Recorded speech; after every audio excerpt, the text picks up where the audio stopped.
Dude, I'm glad you could be here. I'm glad you invited me. This is great. Yeah, this is fun, man. Heck yeah, I'm looking forward to this. Anytime we can hang out and talk is always a good time. Always. Man. Heck yeah. That's some great adventures. Yeah, the adventures for sure. I remember, was it Lights All Night 2019? Because we did 2 years at Lights All Night, didn't we? Yes, we did do 2 years. I think it was 2019. Uh-huh. I was rolling really fucking hard, man. I was like saved you. Peaking, so you saved my life, man. I went to the bathroom. I was like, I'm gonna pee my pants because you know when you're rolling, you're like, we're not gonna drink alcohol, we're just gonna drink water. But I way overhydrated to make sure I was gonna be okay. And I'm like, I gotta go take a piss. So I leave. I'm lost, dude. There's like 80,000 people at this place. I am like, I don't know. I can't find anybody. I don't know where anyone went because I think you guys left where you were standing. And so I called you up and I'm like, hey, man, like, I really need some help, dude. I'm like so lost. Can you come find me? And it was like 20 minutes, man, because we were trying to find each other because it was a situation, but you saved my life. So thanks. You're welcome. Rejoined the group and I was like, this is my guy. This is the bro that's not gonna leave you hanging at a concert. Like, it's good. Not at all. Yeah. Oh, cool. Well, I'm glad you could brave the traffic to get over here. Like, what happened? What happened? Just normal DFW traffic. You know, people don't know how to drive. They're excuse me. They're cutting you off, you know, without a turn signal. God, that's it, man. Dude. At the last second, they're like, oh, I'm just going to get over. Oh, wait, you're like 2 inches from my butt. You're about to hit me or I'm about to hit you. But no signal at all. Love hitting on your brakes and you're like, Err. Yeah, the lack of signal in Texas is real, man. Oh, it's in DFW really especially. Real. Yeah. Oh, man, it's bad. It's so bad. And I try not to get frustrated. I'm like, it's going to happen every day. I have a little game that I do. Like because I got the big van, if I'm in the right lane, on the far right lane of the highway, because I know all the fast people want to go in the fast lane. So I respect that because I consider myself a courteous human. Hey, you got a Jaguar, you want to go. Get after it, Corvette, like whatever you want to do. But I'm in the far right lane. And so that means that all the merging people that apparently have never been taught how to merge, they're in the merging lane, and then they just start drifting in front of me. I'm like, dude, I have a giant van. Do you know how long it takes me to brake? Like, it's right. Turn on your fucking signal, because some people will get on the highway into that merging lane, and then it stays. It's a lane that lasts for like 1,000 feet, so you can stay in that lane and then exit. So you don't necessarily, you're not necessarily getting on the highway, and you're not merging into one of like the traffic flow lanes. So if you don't turn on your signal, I don't know what you're trying to do. And then they don't turn on their signal, they start drifting in front of me, and I'm not going to change what I'm doing. I'm just going to keep on going. And then they honk at me and all this stuff. And I'm like, dude, you didn't turn your signal. You don't get the right to honk at me. Right. The signal tells me is literally a signal to tell me that you want to get on the fucking highway. So that's why they put it on the car. Apparently people forget to hit the little switch. Wait, what's this thing do? I have no clue, but it's supposed to flash and warn people that I'm getting over. Wait, I don't know I'm supposed to do that. I know you push up and down for which way I'm going. Yeah. That's why they put it on the car. I love it. That's what it's for. That's literally, it's legal. And have you heard that there was a cop that said when you're merging onto the highway, he says speed the fuck up? Because that's the point of it. You're supposed to come to the speed of the other people, not make them slow down to get you in. No, you're supposed to speed up and merge with them at that same speed. Yeah. I don't know why people don't get that. 100%. That's it. Yeah, they're trying to change into my lane going 45 miles an hour. I'm like, dude, I'm going 65. Like, you can't make me drop 20 miles an hour.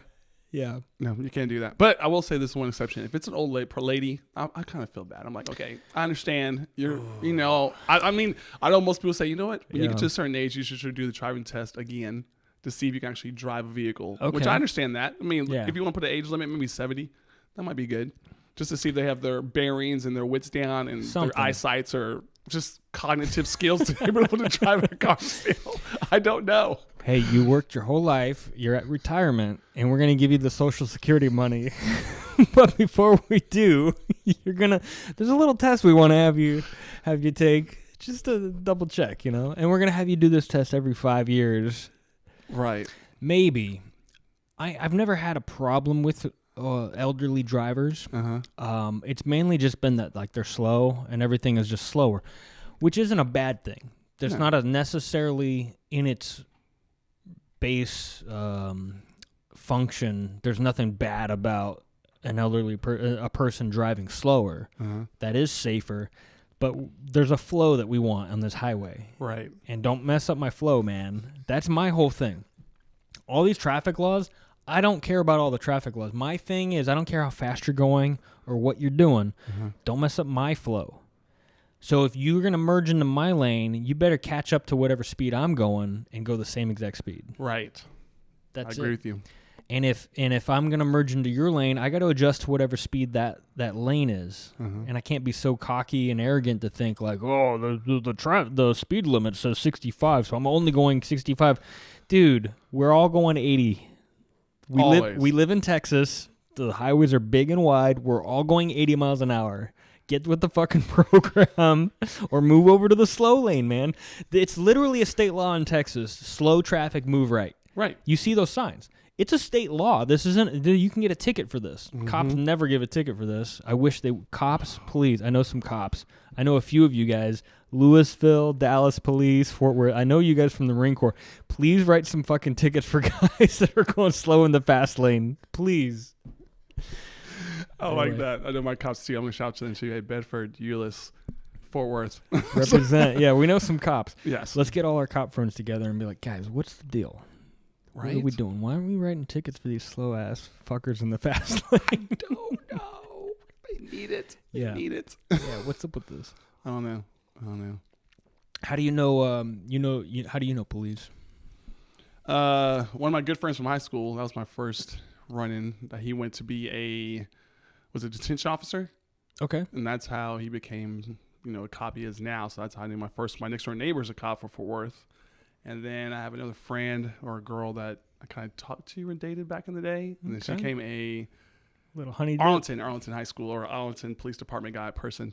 Okay. And then what was the last one? I'm trying to remember the last person that was. Anyways, I don't remember. So you dated a cop before she was a cop. Oh, okay. All right. Yeah.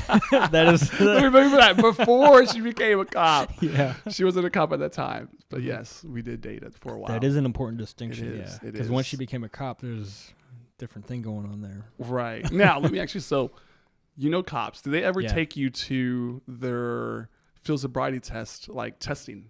Did you ever get to do that? No. You don't know what that is? So I know what that is, but yeah, they're not. Yeah, they get you drunk on purpose. Oh, really? No, yeah. So the first time I went with my best friend, when he first in Euless, we went to the Coors factory down in Dallas. So they have a whole bar inside the Coors factory. So we got to drink as much as you wanted. You're supposed to get drunk. So then they do the field sobriety test on you, and then his responsibility. He has to get you back home safely. So he drove us all back home and he has to drop us off. So I got to do that 3 times. So my next door, I went to him in Fort Worth. Fort Worth is lit. They give you hard liquor. Like I was drinking Crown Black. I got lit and field sobriety test again. And then the girl that I dated, she went to Arlington. I went with her as well. And you got your choice between liquor or beer, or you could bring your own wine. And I was like, screw it, I'm going to do the liquor. So I got liquor and it began. And wow. And it's funny, like every single time I went, never failed. Every cop was like, can you come and sit down over here? You're just a little too tall. I can't see in your eyes. Every single one. Like, because they're shorter than me. So they're like, we can't see. So they're like trying to point the light in. They're like, I can't see his eyes. He's too tall. So I have to bend down. Or one person maybe sit on the top of a car. So you have an advantage over the average person. Tall people have an advantage. That's really? right. So if you're drunk, they can't look in your eyes enough because you're so above them that. As long as it's a cop that's not your equal height. Has to be shorter. Well, most people. What are you, 6'4"? 6'5". Jesus. Yeah. Yeah. No cop is gonna be. There's like a handful out there, dude. So this is a sanctioned thing by the police department. Mm-hmm. They're like, we will get people drunk so that our officers can watch these guys. Do you have to fill out any paperwork? Like, yeah, you do. Okay. You got to fill out paperwork, and it's basically like to get them to realize like how your eyes are supposed to vibrate when they're doing the lights. When you stop. If you're drunk, your eyes won't focus, so they'll like kind of vibrate a little bit real quick and then settle in. So what? That's what they told me. It's like a little vibration. So then if you're not drunk, it'll just stop immediately and you're right there focused. So that's how you can tell. Whoa. So this is not avoidable. Like you can't, no matter how, I can hold my liquor, like your eyes can't hold their liquor. Right. They'll give you away every single time. Wow. Yeah. Well, that's cool, man. Yeah. No, I had I've known a number of cops through the years from the Marine Corps, because you got guys that get out of the military, and what's the transition? I mean, I'm used to holding a gun and yelling orders at people, so it's like, what am I gonna do with my life? I'm not gonna sit behind a desk, right? So, I know a number of cops, and I've known dudes that are just in the patrol car. I know a SWAT guy. I know undercover people. Like they're just. They all venture into whatever avenues. But one dude, he was a warrant officer in the Corps, and he was his main thing was the roadside. What are they called? The roadblocks? Oh yeah. Or not the checkpoints. Yeah, checkpoints. Yeah. So we know there was a big event downtown. We know a bunch of people, like thousands of people, are going to be pouring out of this one road, and so we're going to run a checkpoint. Yeah. And his whole thing was to identify. He was trained. There's different levels. He's like a level 3 guy or something, where I don't know what the levels represent, but he was a level 3 guy, and it was that he could determine whether you were on alcohol, weed, cocaine, like a bunch of different psychedelics. Like he can tell. His training was that so much so that he could tell that based on, he could tell what you were on based on your symptoms. Wow. It wasn't that he could tell that you were just inebriated. He could tell what you were on. I was like, damn, bro, okay. That's a skill. That is a skill. I want to know what the telltale signs of every single thing, the symptoms are for each drug or whatever, alcohol or whatever it is you're on. Yeah, well, you said the drunk thing is the eyes bounce with the light or whatever, so maybe there's a sign if you're on cocaine, you're just an asshole. I don't know. And there's white stuff on your nose. What? Yeah, there's white. Sorry, officer, I was powdering my nose. That's great. I was baking a cake over here. We were. She was a good cake. Powdered sugar. This cake is fucking good. Oh, that's great. That's good, man. Yeah, so it's cool. I like. I got a mixed feelings about the police, man, because I got friends that are cops, cool dudes. Mm-hmm. But then when I encounter a cop, I'm like, that I don't know, I'm like, you're a different human, man. You're not just a regular guy. You're acting really weird, and you're acting really like you're trying to get me in trouble. You're looking for something, man. And it's just like, come on, man. I was going 10 miles over the speed limit. Just, who cares? You know the deal. Right. You know the deal, man. Like, you're doing this all day. Come on. Yeah. I had a guy, one of my platoon sergeants in when I was deployed in Iraq, he was a cop in New York. And we always know, hey, there's some kind of quota that they're going to give you a ticket no matter what you did, because it's $200 for the city or something, and so, or whatever, $300, whatever the ticket cost is, right? However fast you were going, and we always hear about that. This dude confirmed it. They literally have a quota that you got to write so many tickets, so many dollar value. He was a cop in New York City. You got to write so many tickets per month to earn your keep. It's a literal thing. A cop told me this face to face. He was telling cop stories to all of us. So, we're just chilling out on days when we're not doing stuff. Right. And he said one day they came down from the top, from heaven above, whatever. They said no more tickets. The court is actually overwhelmed with handling traffic tickets and violations and all that stuff. They said no more of that for like a week and a half or something, 2 weeks. Do not write tickets until we can catch up. This is how the legal system works, man. Wow. The DA or whatever they are, the court people, they're all like, hey, cops, stop writing tickets unless you absolutely have to. Right. Unless there's like a real thing, like a real thing. But don't just like go out there and find some bullshit. So there's this one cop that kept writing tickets. And they kept telling him, hey, man, stop writing tickets because we're all going to get in trouble. Like, they're all going to be pissed at us. Stop writing tickets. The guy kept writing tickets. So they started like throwing... they're New Yorkers, probably a lot of Italians. They were throwing Italian pasta sauce all in his locker, like dumping his fucking, throwing his shit all over the place. Like, they were fucking with him. They like started hazing him because he didn't get the message, like, stop fucking writing tickets. And so they were like trashing his gear and they were just doing all this stuff. And it was like, what is going on with police that there's this whole ticketing thing. There's this penalization for cops that are writing tickets when you're not supposed to because the court system. Like, how about we don't incentivize police one way or the other? You know? Right. And so I know I'm kind of digressing from the whole point is, but it's just like kind of a weird thing, man. Like, that they actually do have a quota. And if you drive through, especially Texas, man, because I'm not from Texas. Sorry, Texans, but I'm not from here. I got here as soon as I could, is the quote.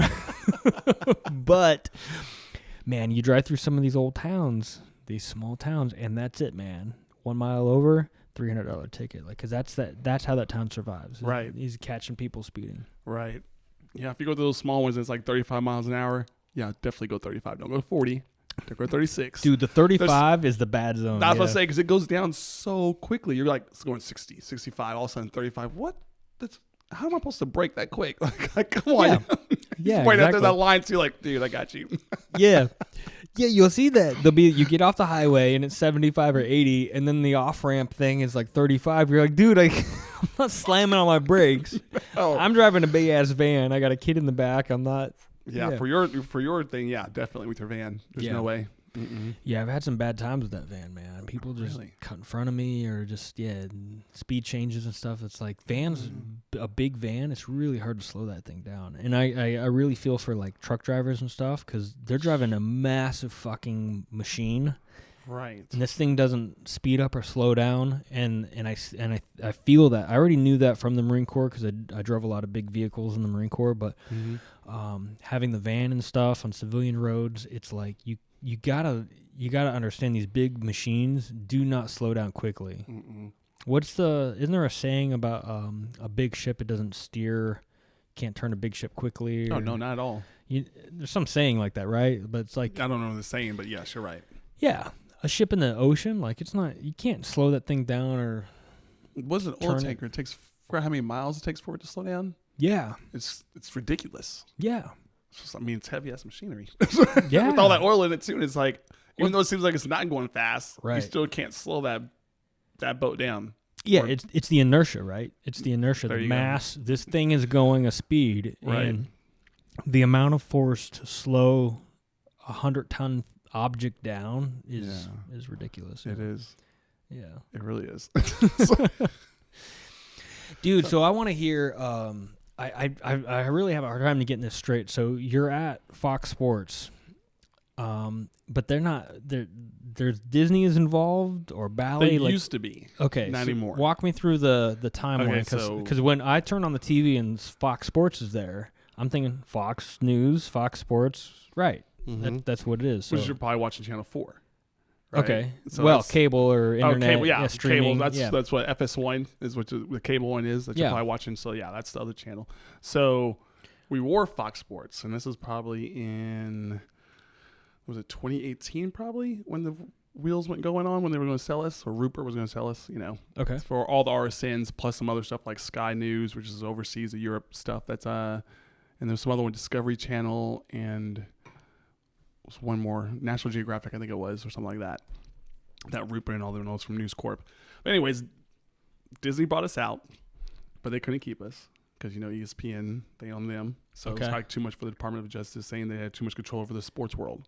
So then they had to sell us within how much was it? Was it 90 days? So then Sinclair bought us. So Sinclair, if you don't know who Sinclair is, Sinclair owns the most news stations in America. Okay. So they own tons of news stations. They've never owned a sports station in their life. So let me stop you right there. Yeah. Because we're talking about, you can't have the monopoly, so you got to sell it off to somebody. So they sell it off to one of the biggest news. There's an irony here going on, but anyway, go ahead. Finish the thing. So it goes to Sinclair, then what? So Sinclair has us, and then, of course, we get to keep the name Fox Sports for a while until they found a new name. I forgot what the timeline was. But eventually they went with Bally Sports. If you don't know who Bally is, they're a gambling company. So okay. Well, when I hear Bally, I think, because I grew up in Las Vegas, so when I hear Bally, I think of the Bally Gym. Is it the same company? No. Okay. Everybody thinks Bally's Gym. Like, no. And I know Bally's Gym is out here in Texas, but in Vegas there's a Bally's Casino. So they're not. All three of those are unrelated. Well, Casino. That's us. Yeah. Oh, it is. So Bally's, yes. Okay. They're associated with gambling. So yes, that's where it is. Bally's Casino and all that stuff. Okay, so it is the same. Got it. Yes. Okay. So we're eventually connected hoping to Vegas. right, that every all 50 states hopefully go to gambling, because then we have an upper hand, and then we can have all these other ideas we could do in real time on the TV show, or not TV show, a game. Make you that can money. bet right there, like real time. Like, hey, this fourth quarter, there's a bet. Luka Doncic makes 20 points. Yeah. Bet on it right then and there. So we can see that. It's pretty cool. Yeah. Yeah. That's cool. So who's the current? So I kind of got lost because we had Bally, Sinclair, Disney. Like, so who's the current owner of Fox Sports? So Fox Sports is totally different than us. Owner of it is actually Fox. It's actually News Corp Rupert. So Jeez, yeah, man, I'm getting lost. Okay. Yeah, so that's a FS1. So News Corp, which is the corporation that Rupert owns, which we were under with Fox Sports, whatever, all them, and FS1 is News Corp. So that's their big company that owns Fox. And that's who you're with. No, we're with Sinclair. That's okay. It's okay. So you have News Corp, which owns Fox, and then you have Sinclair, which owns us. So Jesus. that's okay. So your network is called what? Our network is called Bally Sports Southwest. Bally the Sports Southwest region. Okay. Yeah. So Bally Sports Southwest, it used to be Fox Sports. Southwest, right. Okay, Southwest. And then it got transferred. So now it's Bally Sports Southwest. Mm-hmm. But then Fox Sports remade their own thing. Well, still the same. Okay. Because they had the FS1 when we were still underneath them. Yeah. They created the FS1. What a journey. It's a lot of moving parts. It's a lot of different station names. FS1 was created before we ever got bought out, and that was because they wanted to take more of the Big 12 games, which were like the bigger games and other stuff, and that's other stuff. So but they're still there. Ooh, man, I feel like I need a breather. I need to sit on the bench for a minute. Okay, so this is really cool. So you're doing content production. Is that what that is? It's not really production. I work in the traffic department. So the traffic department is basically like pretty much the name. Everything traffics through us before it goes in the air. Okay. So we're dealing with sales. We're dealing with marketing. We deal with production. We deal with paid programming. I fucking hate programming. Oh, sorry. Paid programming is paid programming? Yes, paid. So like the infomercials you see, like, oh, this is the Thigh Master. Come get this for $19.99 or 60 easy payment. That stuff, infomercials. Oh, so you guys run that stuff? We do run that stuff. So when there's no sports programming going on at like 2 a.m., right? There's a guy with a shake weight that wants to pay whatever to. Okay. Exactly like that. So yeah. So you're running the studio. You're not producing the content. Then they made the content, and you're just hit and play. I mean, no. So like we have like a computer screen, so it tells us like all the shows that are for that day for a 24-hour period. For our main channel, we have like 6 different channels. And it depends. So our main channel will host usually the Mavericks or the Dallas Stars games. Sure. The big stuff. Right. Big stuff. And that's a 24-hour log. So it's like all these shows. We have all the advertisers and everything else. And we got to input these advertisers into the breaks that they want or shows that they want and make sure it's all edited so we're not running like 2 fast food spots back to back or a fast food spot that's going to course span or 2 like a was it a local versus a overseas car, Chevy with a like Lexus, that's fine, but you can't do like a Chevy and like a Ford because it's all local, like not local, I'm trying to use the right word, like it's domestic. Thank you. Domestic. So domestic car with a foreign car is fine. You don't want 2 domestics or 2 foreigns in the same break. Jesus. You don't want so well, it makes sense. Yeah, and then if you put fast food together, which could be a pain sometimes because there's so much fast food. You can usually which we probably get to go. So maybe like a Sonic, Jack in the Box, but I usually like to put like a Sonic and like a Chicken Express or something like that. Okay, so that's 2 different, something like that. Now I'll tell you this one story. So like Sonic, they're so sticklers on their stuff. So they have on their contract, their old contract was they always need 30-minute separation between any of their advertisers when they had like in a Mavericks game. They may order 3 spots within that Mavericks game.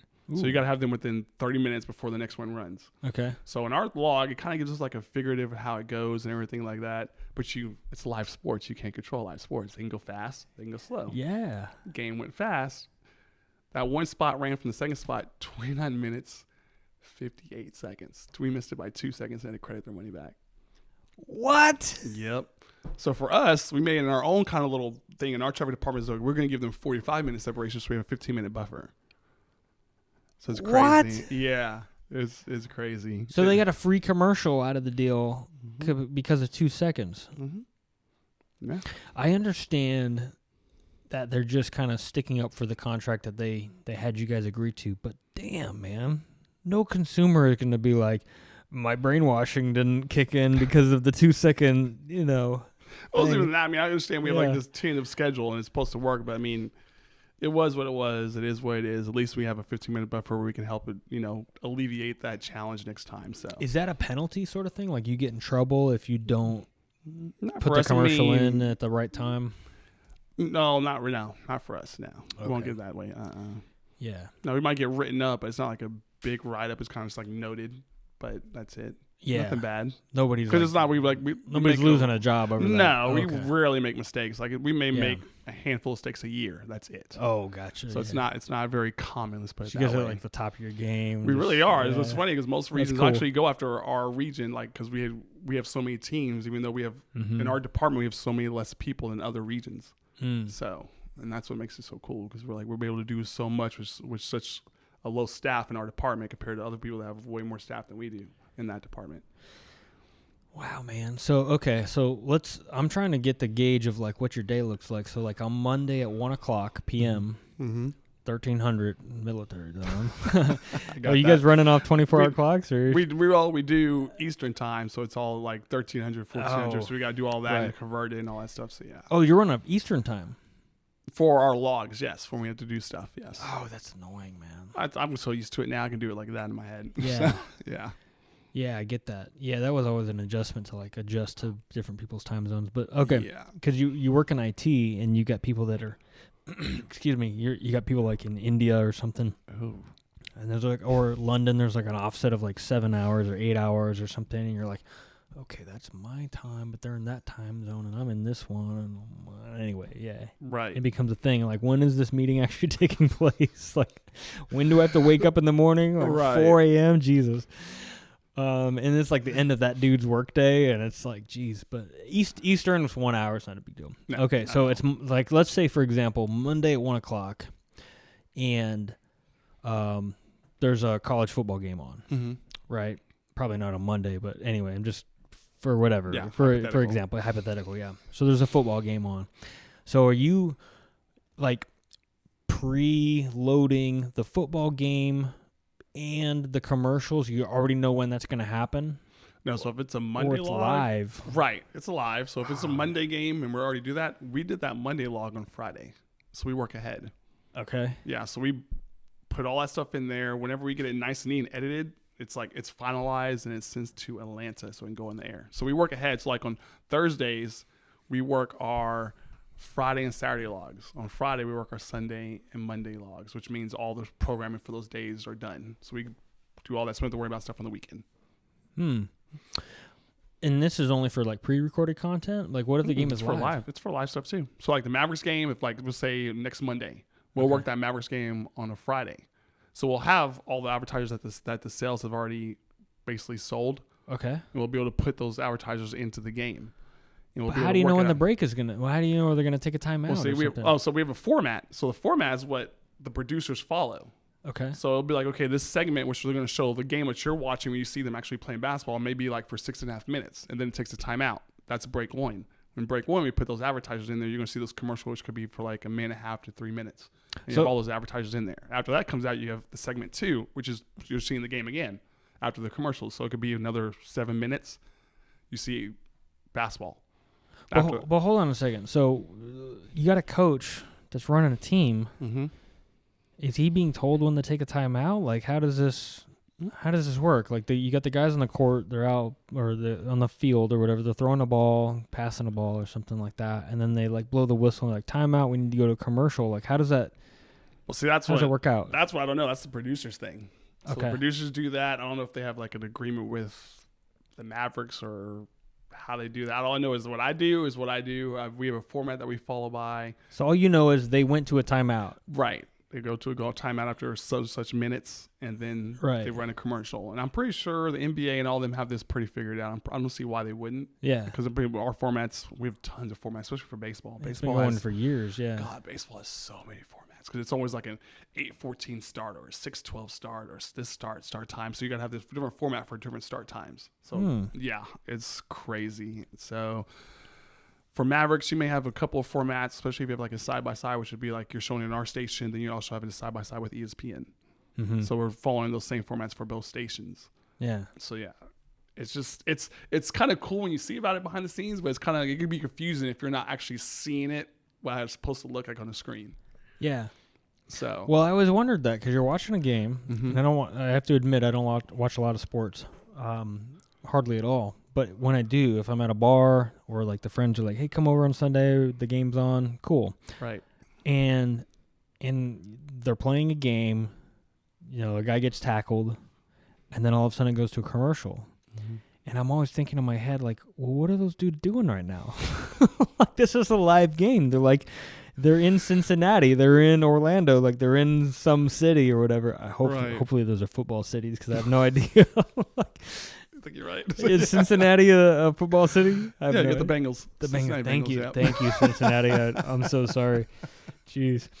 Again, it's how rare I watch football. But the guy gets tackled. It's a down. Mm-hmm. You know, it's fourth down or it's a turnover, and they go to a commercial. I'm like, what are all those guys doing on the field right now? They're just hanging out. They're just hanging out. And usually that's a good time too. Commercial. If it's a turnover, you might have a while where the coach is like, "Oh, let's decide this. We know we're going to do this and this." And yeah, it's almost like a mini halftime or something where you got time to work out extra plays and strategies and stuff. Right. So for whatever reason, unbeknownst to us, they go to a timeout, and then what's the trigger to you that you know it's time for commercials? Like, not for us, because of course I'm not pushing any buttons because I'm not there in the studio. So when I do all this stuff and I send it off to go on the air, the producer's looking at this, so they know when to push the buttons or when to go to commercial because they're following the format that we gave them. Like, hey, we worked this whole Mavericks game. Here's this format. When I hit the button, it's like I said, it sends off to go to Atlanta. So they're following the thing that I did and edited. And like, okay, it's already done. It's already done. There's break 2. We need to run this commercial. It's queued up with this, and then it goes on there. It's automated. So when they do timeout, commercial time, and there's how many minutes of commercials? Depends. 4 minutes. It could be a 30-second commercial with a 30-second promo, and that's it. It could be a minute, and some could be 3 minutes, some could be 4. It just depends how big the break is. And you have already figured that out 3-4 days in advance. Mm-hmm. Yep. That's why I'm always confused in my days. I'm like, wait, what's today? I always forget because I'm always thinking it's like 3 days ahead, you know? Whoa. Yeah. That's wild, man. That trips me me out because I'm thinking there's a dude like hitting play on each individual commercial, and then they're like, oh, they're back on the field. Then he stops the commercials. Like, that's what I'm thinking is going on. So this is days in advance. Uh-huh. And it's all automated with our little codes that they have that are attached with called an ISKI code. So it has this number that the computer will read and see that number and all that other stuff, so it knows which commercial to bring up and make sure it runs that right commercial. Because you could have like a T-Mobile commercial, but they have different commercials. So you have like 3 different types of T-Mobile commercials, but each one has a different ISKI code, so they know which one to rotate and which one to run at. Wow. So it could be like T-Mobile sends us something that says, okay, we have these 3 commercials, run each commercial at 33%, so which means each, that way, or run each 2 commercials 50% times. Yeah. So that's what it'd be. Yeah. So it's pretty cool. Yeah, so when I first started with them, I love telling this story. Wild. I would go to a bar, and I knew that every time in the top of this, when the bottom of the 5th ended and the top of the 6th inning came for the Rangers, there's always a Sonic slam break. So the first commercial was always Sonic, which I always knew that. So I would go to my friend and be like, hey, I bet you a drink the next commercial is going to be a Sonic. Oh. He's like, how do you know? I'm like, just guessing, man. It's like, come on, bet. He bet me, I'm like, you owe me a drink, because the Sonic would pop over. Like, you're like, there you go. And I did tell him like months later. I'm like, dude, I put that there. I already know where it's going to come. You were the one. Because I already knew what's going to come. You programmed it in. I got a lot of free drinks. Bro, you're like a time traveler. You're like you know the future. You're a fortune teller. That's amazing. Yeah. So at the top of the 6th inning of every Ranger game, there's a Sonic commercial. There was. That was back in the day. They don't do that anymore. Oh, okay. Yes, what's another predictable commercial that we can look for today? It's November 2022. What can we pull up right now? We know for sure. I'm trying to remember which one. I'm going to make some money, man. I'm going to get some free drinks. Mavericks games, it's a Rooms to Go that has to run in the top of the I can't remember if it's the second quarter when it starts. Rooms to Go starts when it's the first. I think it's the first commercial break. Rooms to Go has run first because it's right there in that Rooms to Go like break future thing that they have. But I can't remember if it's the start of the second quarter or the near the end of the second quarter. I can't remember. But yeah, it's somewhere around there. That's all I know. Yeah. Yeah. I love the idea of Rooms to Go because you've got to, and this isn't like a commercial break for anybody, but promoting them. No, we're not. No, we're kidding. This is life, man. But I love walking into a Rooms to Go because you're not getting like top of the line $10,000 couch kind of stuff, but what you're getting is that, dude, I have no idea how to decorate my house. I'm lost, man. I mean, you look at this. Like I don't know. Right I don't know what I'm doing. I'm lost, man. And so you walk into the Rooms to Go, and you're like, "Hey, look, I need my whole living room. I just bought a house or I rented an apartment. I need my whole thing. Give me the nightstand, the lamp, the couch, the painting, the rug, the coffee table, all the stuff. Give me the whole thing. It all matches. Somebody's already figured that out for me." I'll buy that whole living room and put it on credit, and I pay $300 a month, and I got all my cool shit. And people come over and like, wow, look at your thing. That's, to me, that's a cool thing. Yeah, it's a great business model. It is. I think it's great. It is. I did Rooms to Go when I first got married, and we did these cool couches. I think we did a coffee table. We didn't do the full thing because our layout didn't quite fit whatever they had, but we got like most of the whole living room. It was great, man. People came over like, wow, this couch is nice, and you got a cool lamp that kind of matches the colors and stuff. Like, we didn't know what the fuck we were like in our 20s, man. We don't know what we're trying to do. So yeah, kudos to them because it is a cool program. It is not a program, but like a cool business model. Yeah. It is. How long have you been doing that? So now it's Bally Sports Southwest. I've been doing that since when I start May of 2005. Wow. Yeah. 17 years. Wow. Is that right? Man. Yeah, 17. Yeah, 17 years. Holy crap. I don't want to get too if it's uncomfortable, let me know if it's too personal, but like does your stuff, because your tenure, your time that was at Fox, and then it transferred through all these companies and stuff, does your tenure and your time and your benefits, do they transfer that over for you? Oh, yeah. Yeah. We're good to keep it. Yes. That's good, man. Yeah. That is good. That's good to hear. Yeah, because that's always a bummer, like if someone gets acquired and it's like you're starting over and it's like, well, shit, I know I can do this job, but do I keep my 401k and all the stuff? Oh, yeah. All that rolled over, 401k, the vacation time, everything. So I'm like, oops. I'm like, yes. I'm so glad it did. That's good. Yeah. Do you negotiate? How many acquisitions have you been through in the 17 years? I don't know. We really just, because we get a raise every single year. Well, I mean by like one company buying you out. Like it was. You said it was Fox, Disney, Sinclair, Bally. Like during those acquisitions, are you renegotiating like vacation time or benefits? Does any of that go on? We didn't renegotiate our benefits or vacation. They just said just roll over. Whatever you had with them is going to roll over for them as well. That's fair. And I mean, we had different healthcare benefits, which are different than Fox, but. They're like, still good. They're good. Yeah, like a different company, but it's like the same matching kind of. No, it was different. Coverage. Like I think with Fox was better for healthcare benefits, and then they kind of slightly went down with Sinclair. Just not much, but it was slightly. So it was like a tier thing with Sinclair. Like you pick which tier you want to pay for, and I was like, Fox. I was like, dude, this was on point. Like it was nice. Yeah.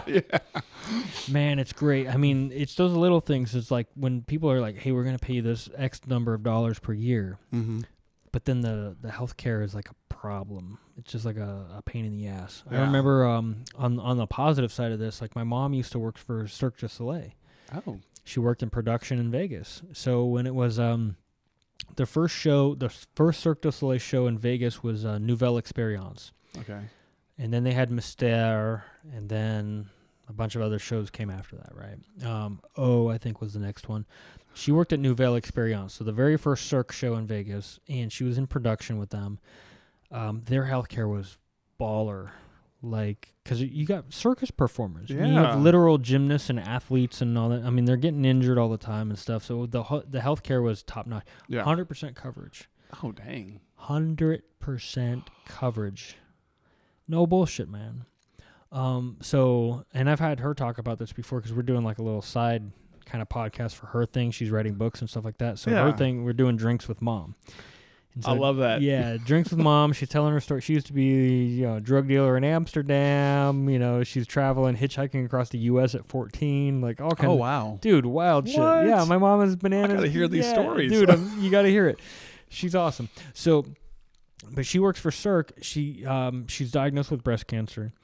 100% coverage, dude. Yeah. Every single experimental, whatever weird treatment they got out there, it's all 100% covered.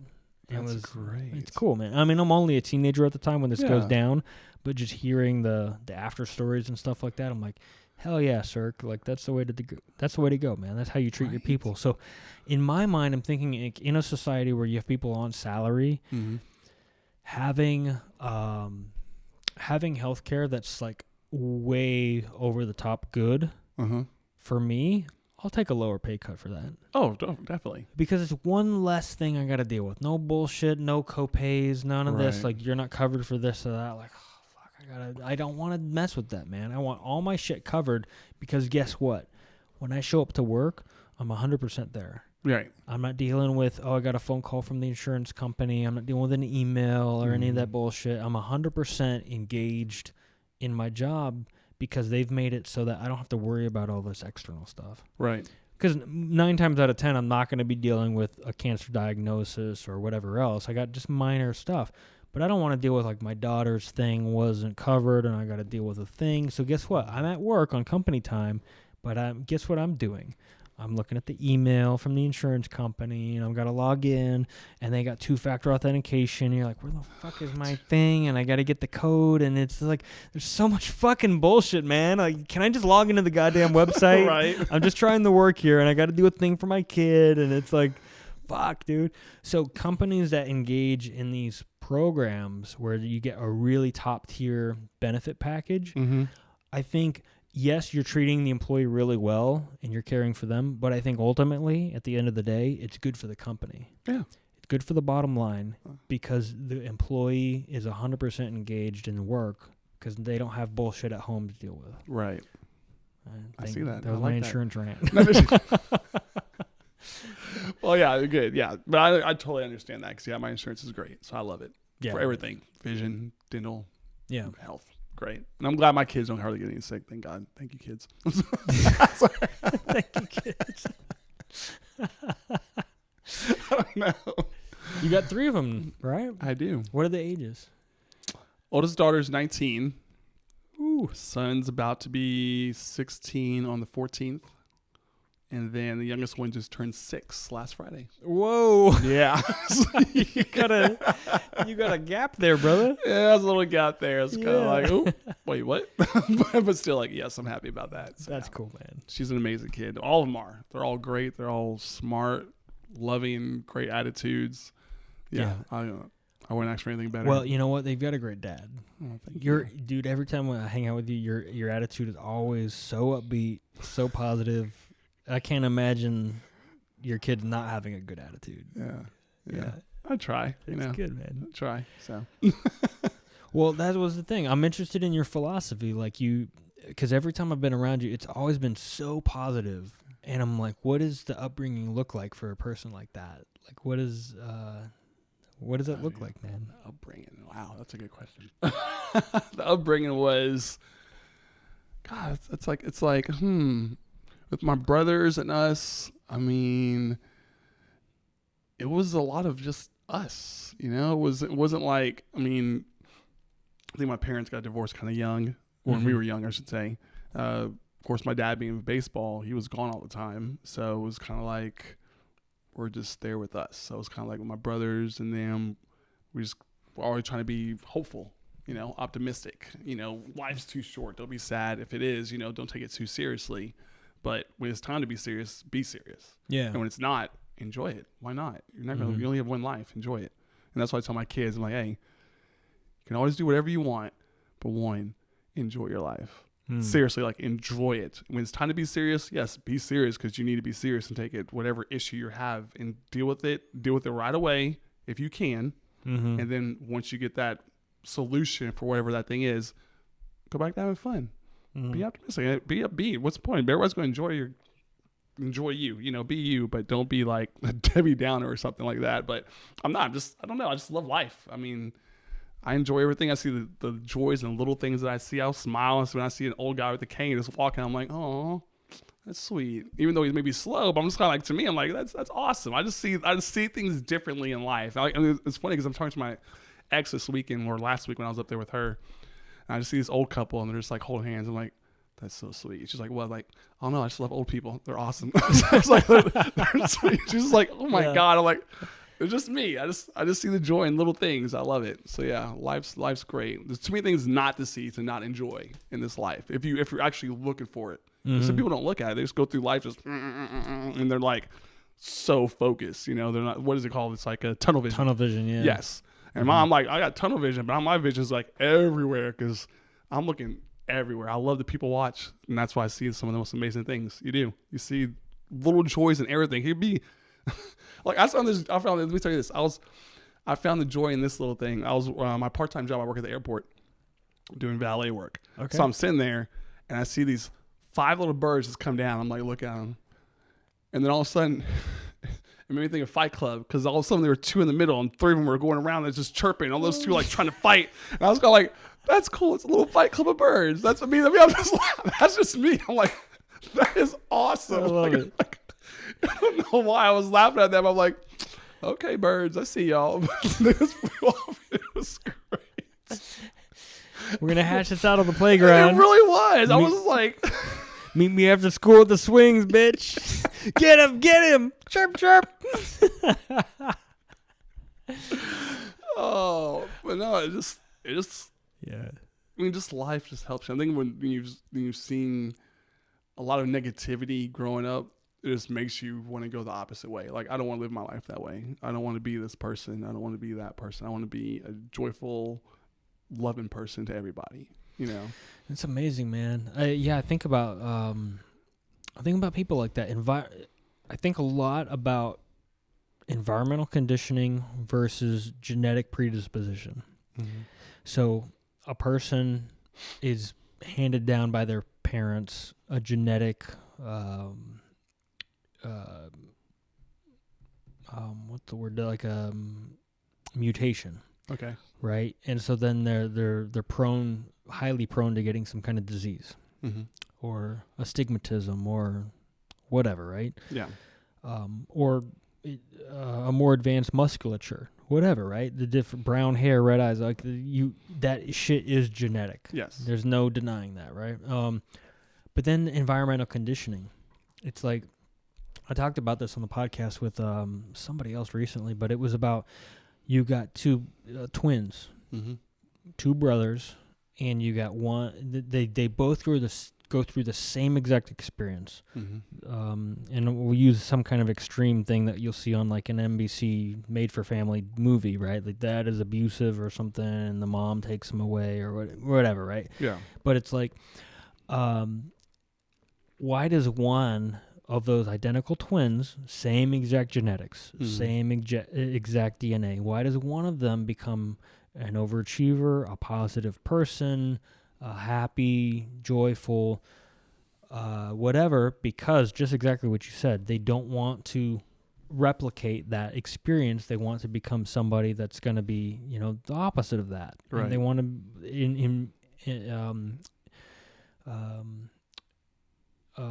pass on to their children, good things, positive things. And then the other identical twin is bitter and harsh and angry and upset about the whole thing, and goes into a dark place in their life and whatever, right? And doesn't ever really come out of that hole.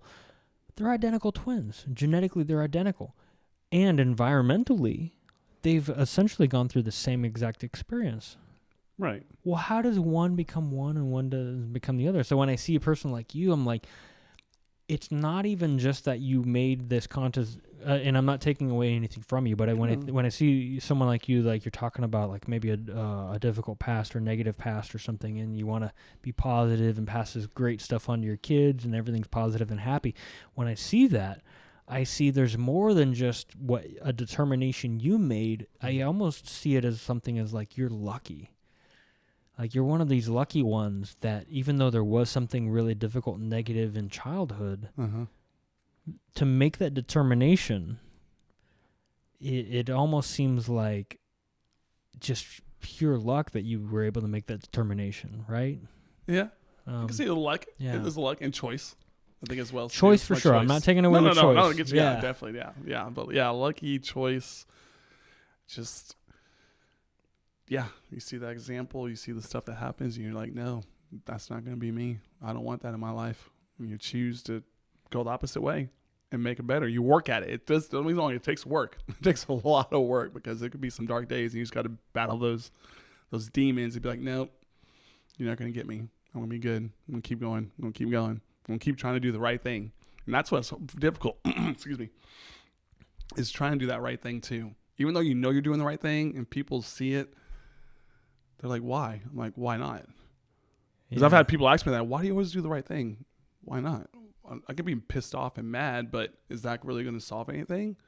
So I don't let things usually bother me more than 5 minutes. I can get mad. I'm like, and I'll steal over, and then I'm like, okay, I'm done. Let's go. I'm just going to go over it. So. It's amazing, man, because when I see that, that's not normal. I hope you realize that. Oh, no, I know it's not normal. Like, blame me. The ability for you to make that determination, I'm just going to move on. It's cool. I'm going to stay positive. That's not most people. That's not 95% of people. Like, you're in this top 1% of people that emotionally you've made this decision to be able to move on and just continue in positivity. That's a rare thing. And I think it's a thing you should be able to teach people, man. Yeah. I try to. I think you should, because it's something that it's a learned skill. It is. How do I play basketball? How do I fly an airplane? How do I make a cabinet? Like, all of these things are learned things, and I think you have something that's a natural ability, a good ability that most people don't know how to do, and it's very foreign. Like, I see it from you. For me, it feels like a constant struggle to push past all the bullshit, to push past everything, and to like move on and be positive and be happy. And some people apply more work at it than others. So I can accomplish it for sure. Oh, yes. But I feel like it's done with much effort.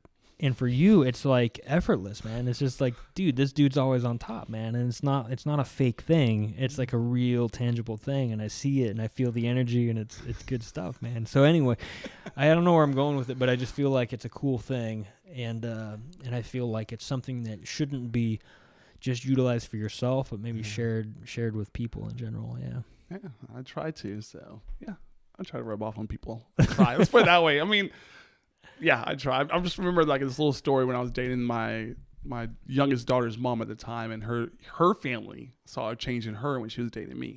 They're like, you've always been so negative, but man, when you've been with him, you seem like you're really, really positive and happy. Because I'm like, that's just me. And even she told the person last week when I was up there saying like our daughter was having a fit because she had to go get our shots for what do you call it? The COVID thing, the newest shot. We went all the way and got that. So she was not having, our daughter was PO. She's screaming, just did not want to do it with any of us. And she's all like, yeah, she got that from me because he's happy-go-lucky over here. I'm like, yeah, that's not me at all. I was like, it is what it is.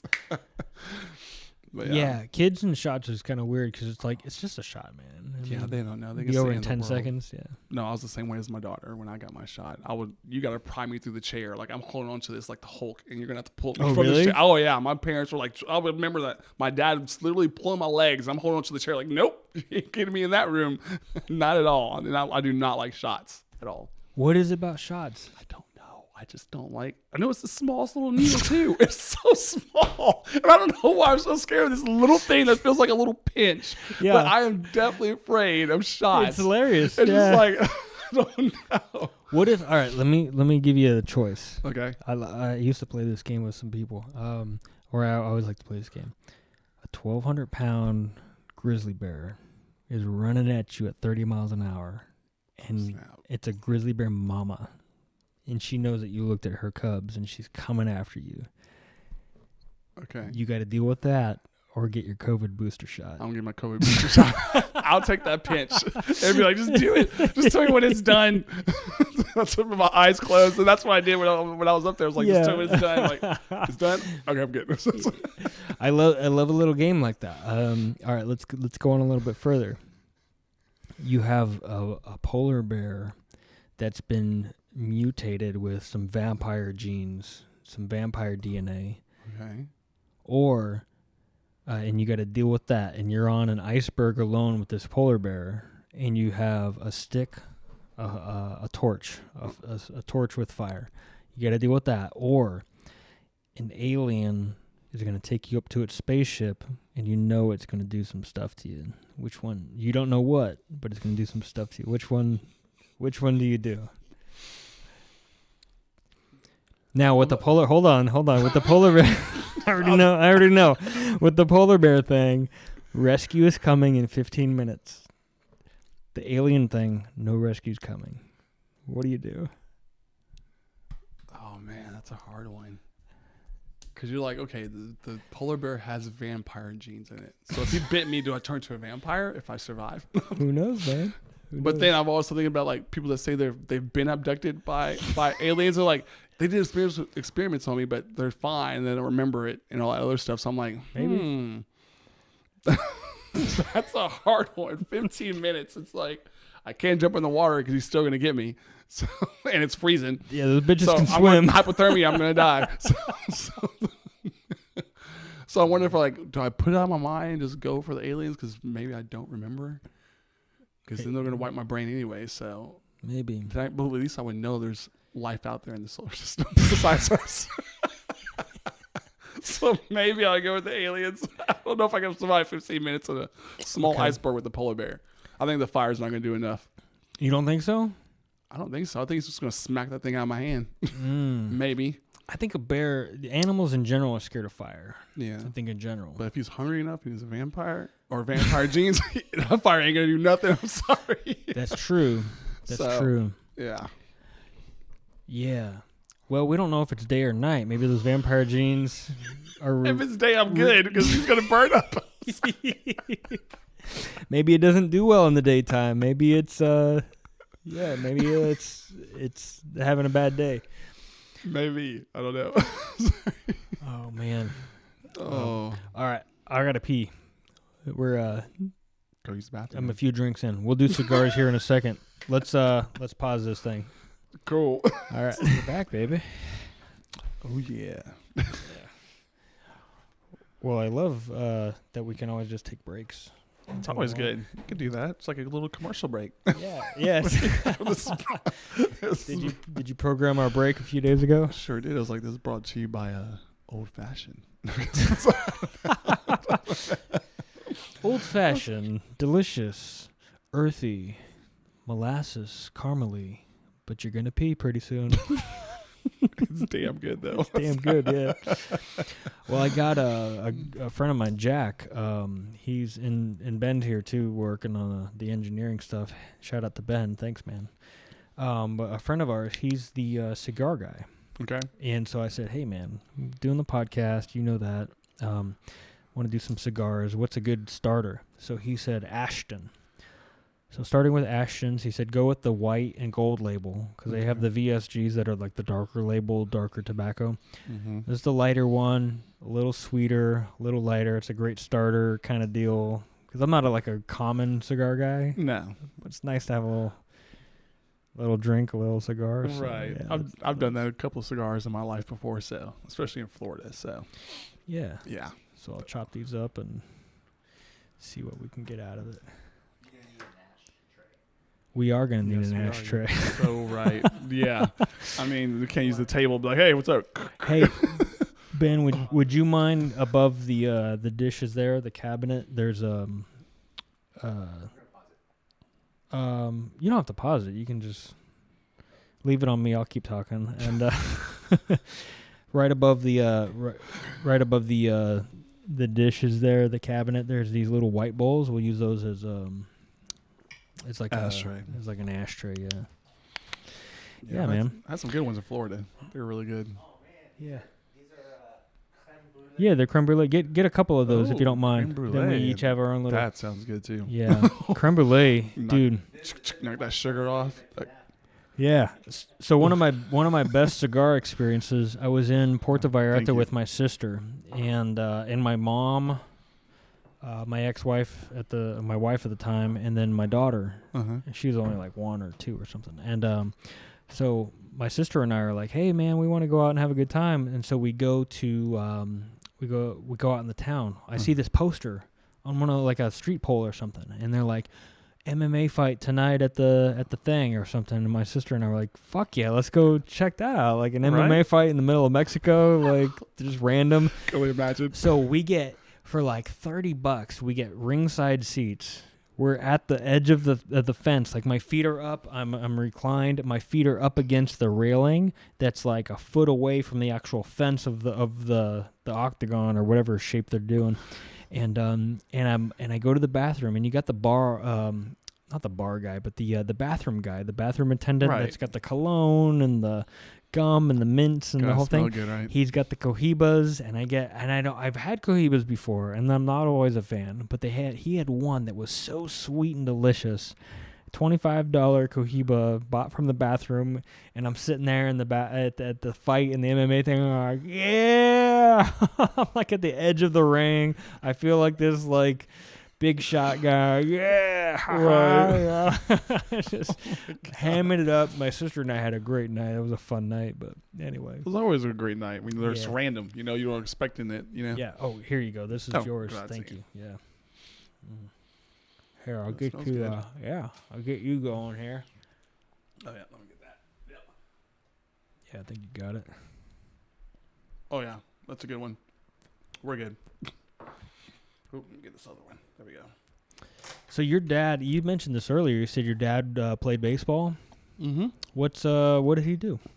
He was a pitcher for them in the major leagues. He played for 15 years. So his career started off with the Chicago Cubs. That's where he got drafted by. No kidding. Yep. Then he played for, I think I got this right in order. I may be wrong. Cubs. Yep, the Cubs, which I'm so happy when they won the World Series a couple years back. I was like, finally, it's been too long. Vindication. Like 100 years. I'm like, yes. They got it. Good for them, man. Good for them. The Yankees were next for a little bit, and then the Expos? I think it was the Expos next. Oh, yeah. Are they still a team? The Expos are not a team anymore, they're not right? a team anymore. Who did they become? Or are they just gone? No, I don't remember. I really don't. It's been a while. Right. I got to interrupt real fast. No, you're good. This pairing between these two, it's a nice pairing. Man, I wish I had more old-fashioned to go with this. It's good stuff. That's a nice blend. Right.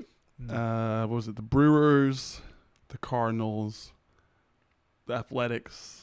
And I think he ended it with the Brewers. And then he coached. He did coaching. So he's like a pitching coach and bullpen coach for like the Rangers, Philadelphia Phillies. He did that. And then that's where he ended. Like, someone else before that. He did the He did the A team for A-team minor league. I can't remember who it was for. Then he was the AAA pitching coach for the Philadelphia Phillies. Okay. For there. Wow, what a career, man. Yeah, 50 years. That's what I was in Chicago for 2 weeks ago. 50 celebrate. years. Yeah, they had a celebration for him at the Chicago for 50 years in baseball. Wow. What a career, man. Yeah, it was a great career. It's fun. It was fun. I'm going to say he was gone a lot, but it was still fun when we got to see him and What's everything. his name? Can I ask? Ray Burris. Ray Burris. Yeah, Ray Burris. Yep. Ray Burris. You know, I don't know sports at all, so I was hoping maybe it meant something, but yeah. No offense to Ray, but shout out to Damon's dad, Ray. Congratulations on 50 years, man. Yep, when was that again? Years. When was that? That was this year, 50 years. This year? Yeah, that's what we were in Chicago for, I think seriously, like 2 weeks ago. We were in there for Chicago. They had Club 400, had a celebration for him there. Wow. It's like this all Cubs sports like team that loves it, that loves Chicago. So it's like a guy that his house has like this like 25 or 2,800 square foot basement. This is him. Yep, This is your dad. That's my dad. Let's look at him. Gotta love the afro coming out of the hair, right? Look at the afro coming out of the hat. Yeah. Go to this one, Ben. The one with the afro and the hat to the right. Just one more to the right. Go back. One more to the right.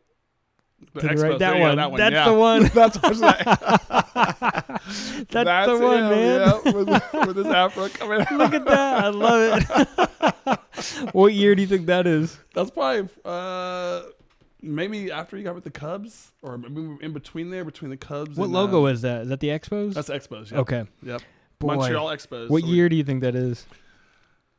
I don't know. It had to be in the 70s, maybe. The If 70s? not, maybe like early 80s, but it had to be maybe 70s or something like that. He's opening this in a new tab. Oh, No, it's that's cool, yeah. He's trying to. You can zoom in on the touch screen. I think you can zoom in, but that's a funny picture, dude. That's what everybody says. It's like, man, that afro coming out of that hat, man. I'm like, it was. Yeah, I don't know if the laptop will let you do this, Ben, but you can touch the screen and then zoom in. There it is. That's it. Look at that thing. That's my dad. I love it, dude. That's great. Man, you guys, I know it's always a joke, but you definitely look alike. Is that him on the far left, on the top Yeah, left? that's Wow. kind of a newer one. Probably that the a newer last one? maybe 5 years was his. Is this him as a coach? Yes, at the Philadelphia Phillies for their AAA team. That was in Clearwater, Florida. Open image in a new tab is like 5th or 6th one down. Nice. Yeah. He still looks like that. So Go down a little bit, Ben. Keep going. Right there. Yeah, open a new tab, and there it is. That's him. That's Daddy-O. That's dad right there. Yep. Ray Burris. Look at that, man. You got the white goatee and everything. Of course. That's. Do you think you're gonna rock? Because you got the goatee going too. Is that influenced by the dad? No, this was influenced by COVID. When COVID hit, I didn't shave. That's the first. This is like seriously the first time I've ever had this. I never. Shaved really? This. Nope. All the time until COVID hit, I was always clean shaven. Nice. Never let it grow out. Shaved it, and then one day, just like Max was like, "I like that." I'm like, "Okay," so I just kept it.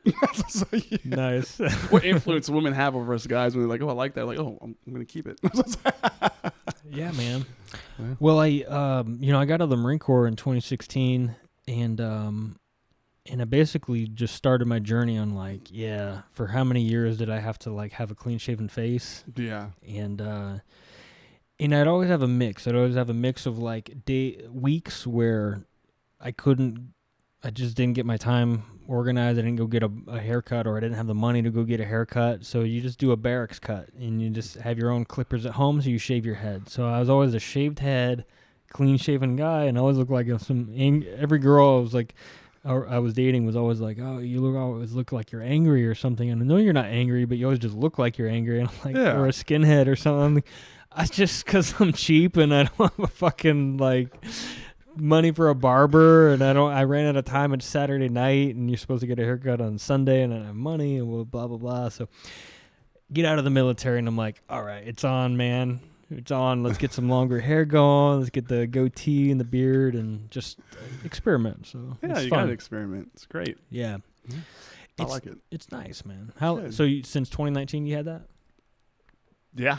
2020 actually. Mm. So that's when it hit. Was that March of 2020? Yeah. Yeah. So I let it grow out I think it grew up in May. Mm-hmm. And I had all this, but this does not fill in. It does not fill in at all. It's so thin. I'm like, nope. Yeah. Just keep this. Well, yeah, and I think I've got to realize that about myself too. Is if anyone looking on the camera right now in video, it doesn't quite fill in. It's not a it's not a John Krasinski goatee. It's definitely or beard. It's definitely like a thin, patchy kind of. It's trying to be a beard. The goatee part fills in for sure all the way, all day long. So if I wanted to do that, but then I feel like I'd even be more, Aryan race looking dude. I've got the goatee that's just clean shaven, high and tight haircut, and I'm a more whatever. But yeah, I like the idea of having a nice thick operator beard. But which I've worked with a lot of those dudes that do, and just genetically wasn't in the cards for me. But yeah, man, I think this works. I think if I can kind of just razor this down and then kind of have it curved. I was in Europe this summer, and to everyone listening, I'm going to be talking about all this Europe stuff from earlier in the year, but I'm not going to talk about it just now. But I was in Europe for a few months this summer, and I was in Poland on my way back home. One of the best barber experiences I've ever had. This guy spent time talking, consulting with me about my hair. Oh, you have a little cowlick thing back there. You got a thing. We're going to work through this with the razor blade. I got the little clipper thing for this. Spent like about 15 minutes talking to me about the haircut. Oh, wow. And we're also shooting the shit. Yeah, how'd you start your barber thing? Where you from? You know, the whole deal. So we're talking. It's a cool vibe.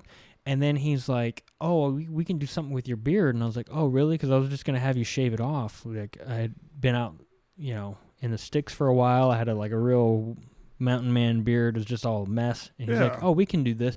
I'm going to make you a nice thing. Because he was from Tunisia, I think.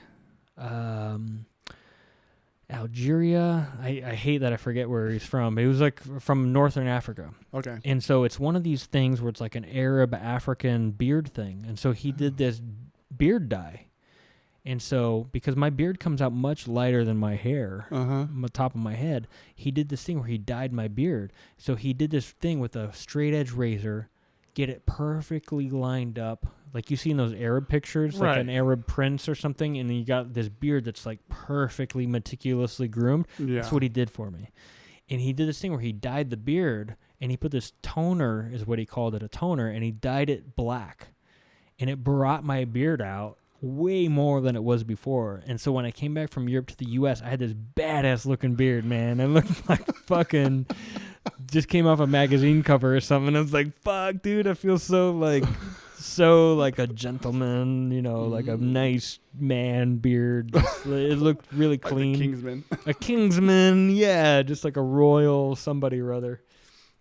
But yeah, it was a good beard experience. Very nice. Yeah. Very nice. Yeah, it's good to have this. I've gotten a lot of compliments, so I'll take it.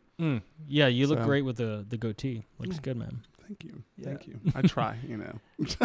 I need to go to find that guy that you went to.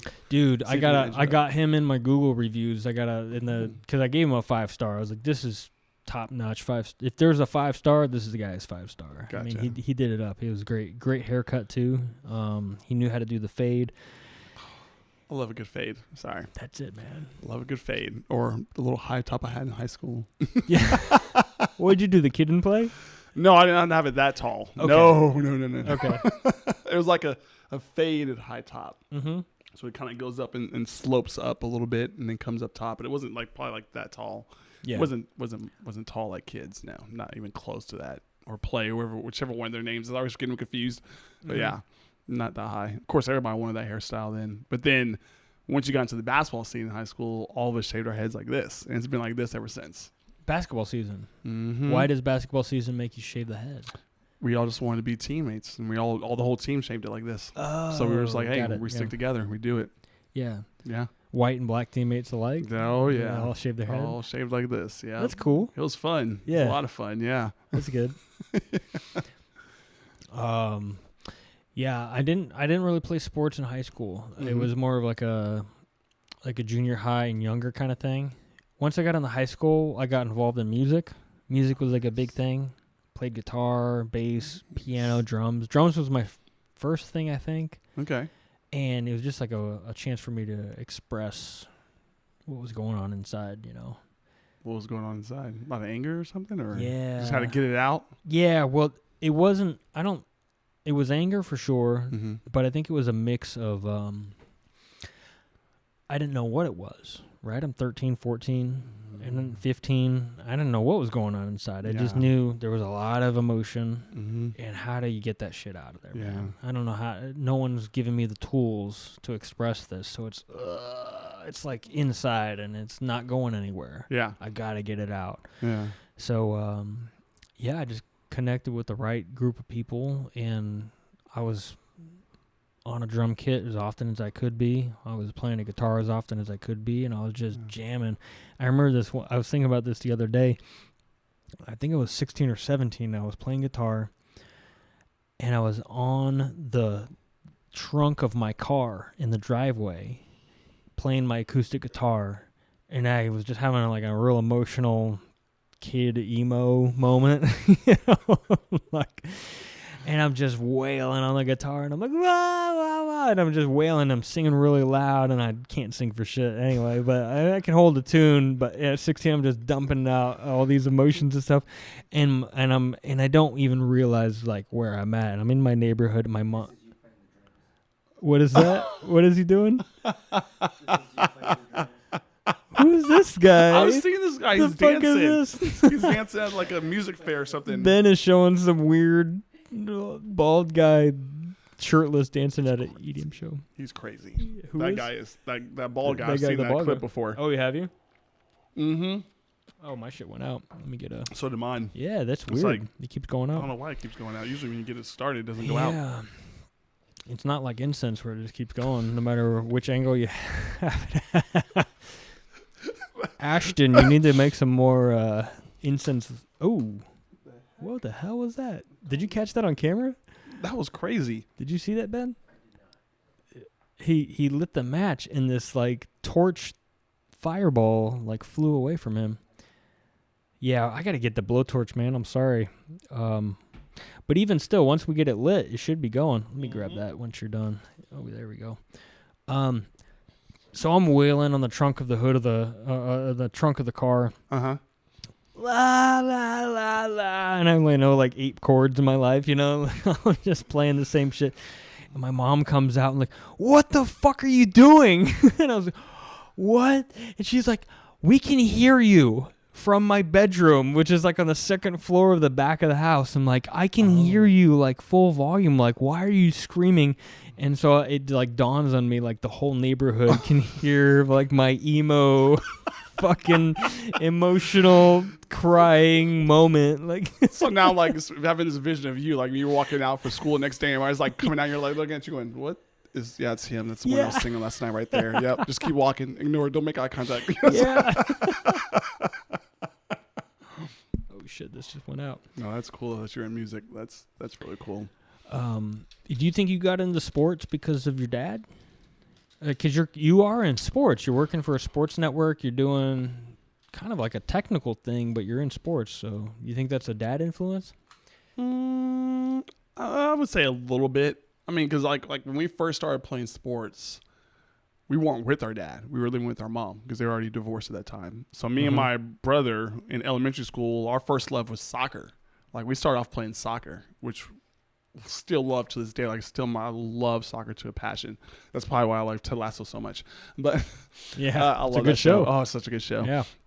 So then I would say about maybe near 6th grade, we had a small little growth spurt, and then started playing basketball, and then I just fell head over heels in front of loving basketball. And just started, everything I did was basketball. I was watching MJ. It was doing this. It was, let's see, like me and my brothers would go for like on a Saturday. We'd get up at like 8 o'clock. We'd be right at the rec center, which we didn't even have a membership, but they knew us. So we'd let us in. We'd be playing there till the time it opened, till the time it closed. And one time we left was go back home and get something to eat and then come back. Yeah. And we would play. Me and my brother we had our little Casio watch, which we're timing games out, you know, and we're playing full-on games, having 8-minute quarters, 10-minute quarters, and we just played all day long. That's all we did, just play basketball. That's great, man. So I think that's how we got into it, and then I just fell in love with sports. And then college, I was doing broadcasting and sports broadcasting where I got to go to see the teams and doing that, and I love doing that. I love doing play-by-play. Love doing play-by-play, but doing that way, just especially basketball, because it's so fast-paced, and I talk so quickly. Yeah. So I got to remember to tell myself, hey, slow down, because you talk too fast. So that one was good, because like I did it with another classmate of mine when we had to do the UTA Mavericks game one time, and he was really slow, like doing play-by-play, and then we would switch. So like one quarter, one person would do play-by-play, and the other person would do color commentary. So like and let me interrupt. Yeah, so help me out. I'm pretty sure I know, but what's the difference between play-by-play and color commentary? So play-by-play is, of course, you're calling the plays like it is. So, he drives baseline, he goes in for the layup, he passes it off to the left side of the court. Yeah. Commentary or color commentary. It's nothing but net. Right. So 3 color points, commentary is like, okay, he's 38%. You're giving like the stats. Like you're bringing in color, just like, okay, yeah, last time he did this last game, he had 45 points, or he's known for driving baseline. He's like a 30% shooter on the baseline. You come in whenever the play-by-play person kind of has like a pause to kind of fill that gap. So he was very slow. Like he would do play-by-play, and they'd be at the other end of the court, but he's still telling what's going on the other side. I'm like, you got to go a little faster. You're way behind. Like this play's already starting right here. You got to catch up. So he's like, okay, I got to work on it. But I love it because I'm just like, he's going baseline. I'm just going quick. I love doing that. Now baseball is a whole different story. That's slow as hell. Baseball, yeah, dude. It is slow. But I will say this: my teacher picked me to go with our UTA team down to the championship down in Brownsville, so I could pick one other person. So I picked this other guy, and we had the best color commentary play-by-play session. Oh, it was so good. We were on like just hitting everything. And of course, it was a horrible game. We won. I think we lost 1-0, but it still was good. Like we had so much fun. We had it recorded, and then I lost that recording. Whenever me and my we were about to get married, and my girlfriend, but with my daughter, moved, like in the move, that box of tapes that I had on my recording stuff got lost, and I was like, no, I was so. That was your audition tape, man. It was my audition tape. I'm like, how am I going to do this again? I got to do this like freestyle now. I got to watch TV and just record it, you know. And I was so bummed. That killed me. It killed me to lose that tape. What do you feel like you're better at, color commentary or play-by-play? Play-by-play. That's your thing? That's my thing. That's my thing. What we'll do is we'll record a game one time, and I'll just throw in color, because color commentary is not just about the stats. It can be just like, yeah, look at this guy. He looks a little tired, a little hungover. Dude, Troy Aikman, that boy doesn't pray. He's just kind of like, he's long-winded, but Troy Aikman does color commentary great. Yeah. Because sometimes I'm watching football, I'm like, okay, dude, the play's about to start. You need to be quiet. He needs to do the play-by-play. He just keeps going and going and going. I'm like, oh my God, Troy, you need to stop. Like, come on, stop. Yeah. Well, it's one thing to be a famous football player. It's another to talk about dudes doing it and commentating. Yeah. Yeah. I wonder, before we had modern sports, because what was basketball is like 1890s or something it came out, and baseball is like in the 1860s, or I'm throwing out numbers, but I know it's baseball's like on that because Cubs, when they won the World Series a couple years back, that was 100 years before they won their last one. So it took them 100 years to win it. Right. Yeah. But baseball was invented in the 1800s, right? Something like that, I think. I don't know the exact date, but it sounds about right. Yeah. Yeah. So what did you do? What did they have in the 1700s? They had that stuff that was what the Aztecs or something had the big circular ball thing holes that throw that ball through. I can't remember what the sport was called, but it was like a big arena. Yeah, a stone ball with those little holes. I can't remember what it's called. That's the original basketball. Yeah. That's the original, man. That's the original. You think basketball is? What's that? 1846 basketball. Baseball. Okay, my mistake is Naismith made basketball. Sorry, I got to move the headphones back a little bit. I think it was John Naismith or Joe Naismith. Not Naismith. Naismith, right? Isn't there a trophy? Basketball, was who? well, the NBA was founded in 1946. 1946. Yeah. 1946? Yeah. 46? And the game itself was invented in 1891. Right. I knew it was the 1890s. Okay, yeah. Yeah, because it was before, there wasn't a swish with net. It was a basket, a literal basket. And you throw the ball in the basket, and then there'd be a dude that would take it out and throw it. And you reset the play. Right. Yeah. No 3-point lines in college when they started. Yeah, it was weird. Yeah. I look at them, I'm like, oh, that's so weird. I don't know if I could have played back then. Yeah, weird. dude, there are guys that are laser precise now that, is it Kevin Durant? Oh, he's a great shooter. Kevin Durant's amazing. Pull up, Ben, I'll give you a minute. Can you pull up some Kevin Durant? I think it's Kevin Durant. I watched his video on YouTube. It was a Kevin Durant 3-point thing, and he was just warming up before a game, and he just swish. Oh, no, Stephen Curry. Steph Curry. Steph Curry. Steph Curry's the number one reason. Yeah, he's the number one. Pull up the Steph Curry 3-point warm up or something like that. It was, dude. He's ridiculous. He was, I think, no, I don't know that's the one. Just anything with Steph Curry 3 points. There was a specific one where he's warming up before a game, and he's just swishing 3 points, and he's just running around. And you got the ball people that are just throwing the ball back at him like a machine. And it's like, dude, you are It's the muscle memory when you have that flip. I know exactly what it is. You shoot so many, your wrist just gets used to it. You just do it without even thinking. It's just like whoosh, whoosh, whoosh. And it's just like, this is it. Look at this guy. And he has a great shot. It's a quick release. And he knows it. Pop. It's ridiculous. And you got a guy right there? Back. Yep. I've seen this guy. Look at the guy throwing him. He's got kind of a gray hair. I've seen this guy in several videos. He just pops the ball. He just works with Steph Curry. Boom. Mm-hmm. Look, he's stepping back. He's working his way to the half court. Yeah. Boom. It's ridiculous. He's working his way. Boom. Like, just... I love that. And then he works his way back, and then he works his way forward, and he's like, yep, I'm getting my distances. He's just warming up. Boom. Never going to miss. Working his way up to the free throw. Yep. What's the free throw, the average? Boom. I love that high one. Bam! That was like my twin brother when he did a layup. That's it. Yeah. That's it. Oh, my gosh. It's crazy good. It's crazy good. It's great. I love basketball. What is that guy making per year? Oh, God. He's probably like close to $30 million a year. Yeah. If that doesn't include endorsements and everything else he gets. So, yeah. It's what's amazing to me is a dude like that is making tens of millions a year. There we go. What is it? 45. 45.7. That's rounded up. We're just gonna call it 46 million a year to throw a ball into a hole. But he may throw a ball in a hole, but you got to think about how much attendance he draws the crowd in, because those games are going to be sold out. I get it. Yeah, it's crazy. I'm not, hey man, I know. More power to the guy, but Jesus, 45 million. I would Jesus. Hey, give me $5 million a year. I'll do that. I don't care. I'll sit on the bench and be the biggest cheerleader you ever had. I'm sorry. Well, that's what happens, right? You get a group of guys, because he said 1891, the game's invented. Really becomes the NBA 1946. So starting out, you just get anybody that's willing to do that. Oh, yeah. Right? Because everyone else is doing a job. Everyone's working a job or something. And you got a bunch of goofballs that are at the very beginning. And they're like, we're professional basketball players. And then you get a guy in there that's like, has way more acuity, hand-eye coordination, and can fucking nail that basket way better than these pros. Right.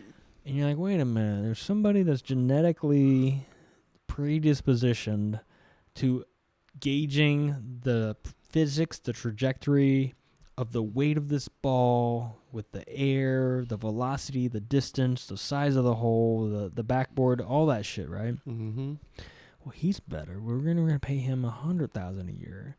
And then a guy comes out 3 years later, and he's a little bit better than that guy. We're going to pay him $150,000 a year. And it just keeps going and keeps going. And then, well, wait a minute. We're selling jerseys and hot dogs and beer and tickets and all that stuff. So we're going to pay this next guy $300,000, and it just keeps going. So you're in the sports world. What are we seeing? What's this going to be? Is it going to continue to where we've got guys making $90 million a year on a contract? Like, is this not sustainable, right? Like, what do you see sports going? How do you see it going? It could be sustainable, I think. Yeah? Just depends, because you have broadcasting rights for the teams that have that. So broadcasting rights are going to keep increasing. You're going to think about the what am I going on this? It was, of course, you're always going to have attendance, so you're going to have that one. You're going to have inflation.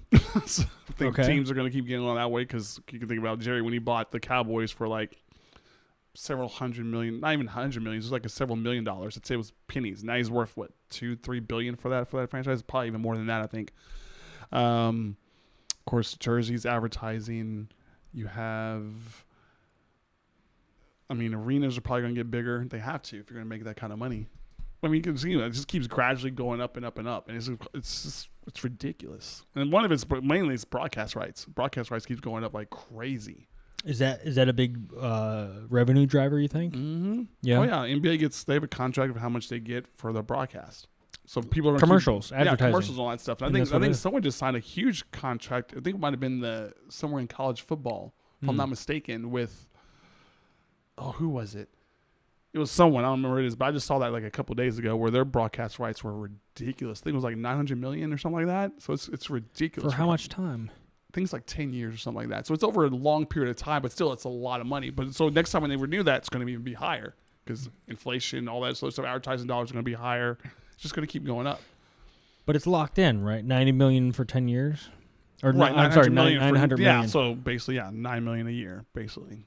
Or that's not right. 90 90 million. 90 million a year. So it could be next when they do renew contracts, it could be 120 million. But how many commercials does that add up to? Like, what does that equate to? So I'm going to give you $900 million for 10 years. Mm-hmm. And then how many commercials per game or per day? Well, that depends on the advertisers. They got to go out there and get the advertising dollars to come in. And then it just depends on that. And it's not 900 million for them because they're probably making way more than that 900 million, whoever's the broadcasters or rights. So that's just part of what their package is, what they get. Mm-hmm. So that's what they're doing. So like even the NBA and NFL, which NFL is ridiculous. Yeah. They have packages. They're just going to come out. You're going to have like was a perfect example, Amazon. Mm-hmm. Now they broadcast, or I think it was last year, they put in that bid to broadcast every Thursday night game football for this season, which they do. You can only watch Thursday night football on Amazon Prime. Right. That's it. Yeah. So now you have these more streaming rights. Netflix might get on that in one time a year. Be like, hey, we want every Monday night football. You can only see it on Netflix. That could happen. Yeah. But like I said, more of these streaming services can go in and bid, and it's just going to be ridiculous because they're going to probably trying to outbid all these other bidders. Next thing you know, you're going to be watching Twitter with Elon Musk. Like, great. Elon Musk providing color commentary on the Raiders, the Las Vegas Raiders. We're good. Stick with your SpaceX. We're great. Yeah, that's it, man. You stick with rockets and cars. So, I mean, the sky's the limit. And then you also throw in this now because let's say for some great reason, all 50 states go in and actually approve gambling in every single state. So now you can have live gambling on these games. So you can say, like I said, I think I was telling you earlier, this quarter, let's say Mavericks, this fourth quarter, we say Mavericks scored 20 points in this quarter. Bet on this right now. You have something that scrolls across the bottom of the screen that says, call this number, or if you have an app, it could even be an app, go into this app, bet $10 that you can win this bet, that they're going to score 20 points, or Luka's going to get 5 points, 5 assists, and 5 steals. You never know. It could be anything because it's like Las Vegas. You can put any gambling thing out there, and you're just going to do it in real time, though. So you have those advertising dollars, you add in those betting dollars. Heck, sky's the limit. That's awesome, man. And there's so much money. What we have to acknowledge at the end of the day, this is all entertainment. Yeah. And I thought about this. I thought about like, what's the intention of this podcast? It's like, I want to entertain, I want to educate, but ultimately it's a good time. It's just fun. We're recording some stuff. We're showing some highlights. We're looking at pictures of your dad with an afro sticking out of his hat. Like, it's a good time. People are having fun with it. Right. But for this to facilitate, I had to pay for equipment. Mm-hmm. I had to, we were having some old fashioned, so I bought whiskey, I bought the glasses, I bought the stuff, right? So there's some costs associated with this entertainment system that goes into people watching it and having a good time. Right.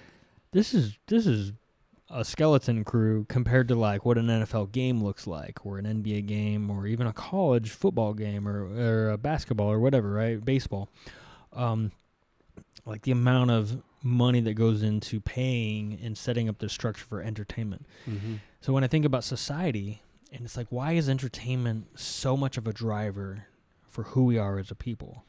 It's like we need food, we need water, we need shelter, we need, at the end of the day, if we go through those tiers of the hierarchy of needs, like at some point we need entertainment because we're going to be bored. If we establish a place to where we're safe, we're comfortable, we're healthy, we're provided for in terms of like hunting, gathering, agriculture, right, irrigation, sanitation, like all those basic needs are met. Well, what are we doing now?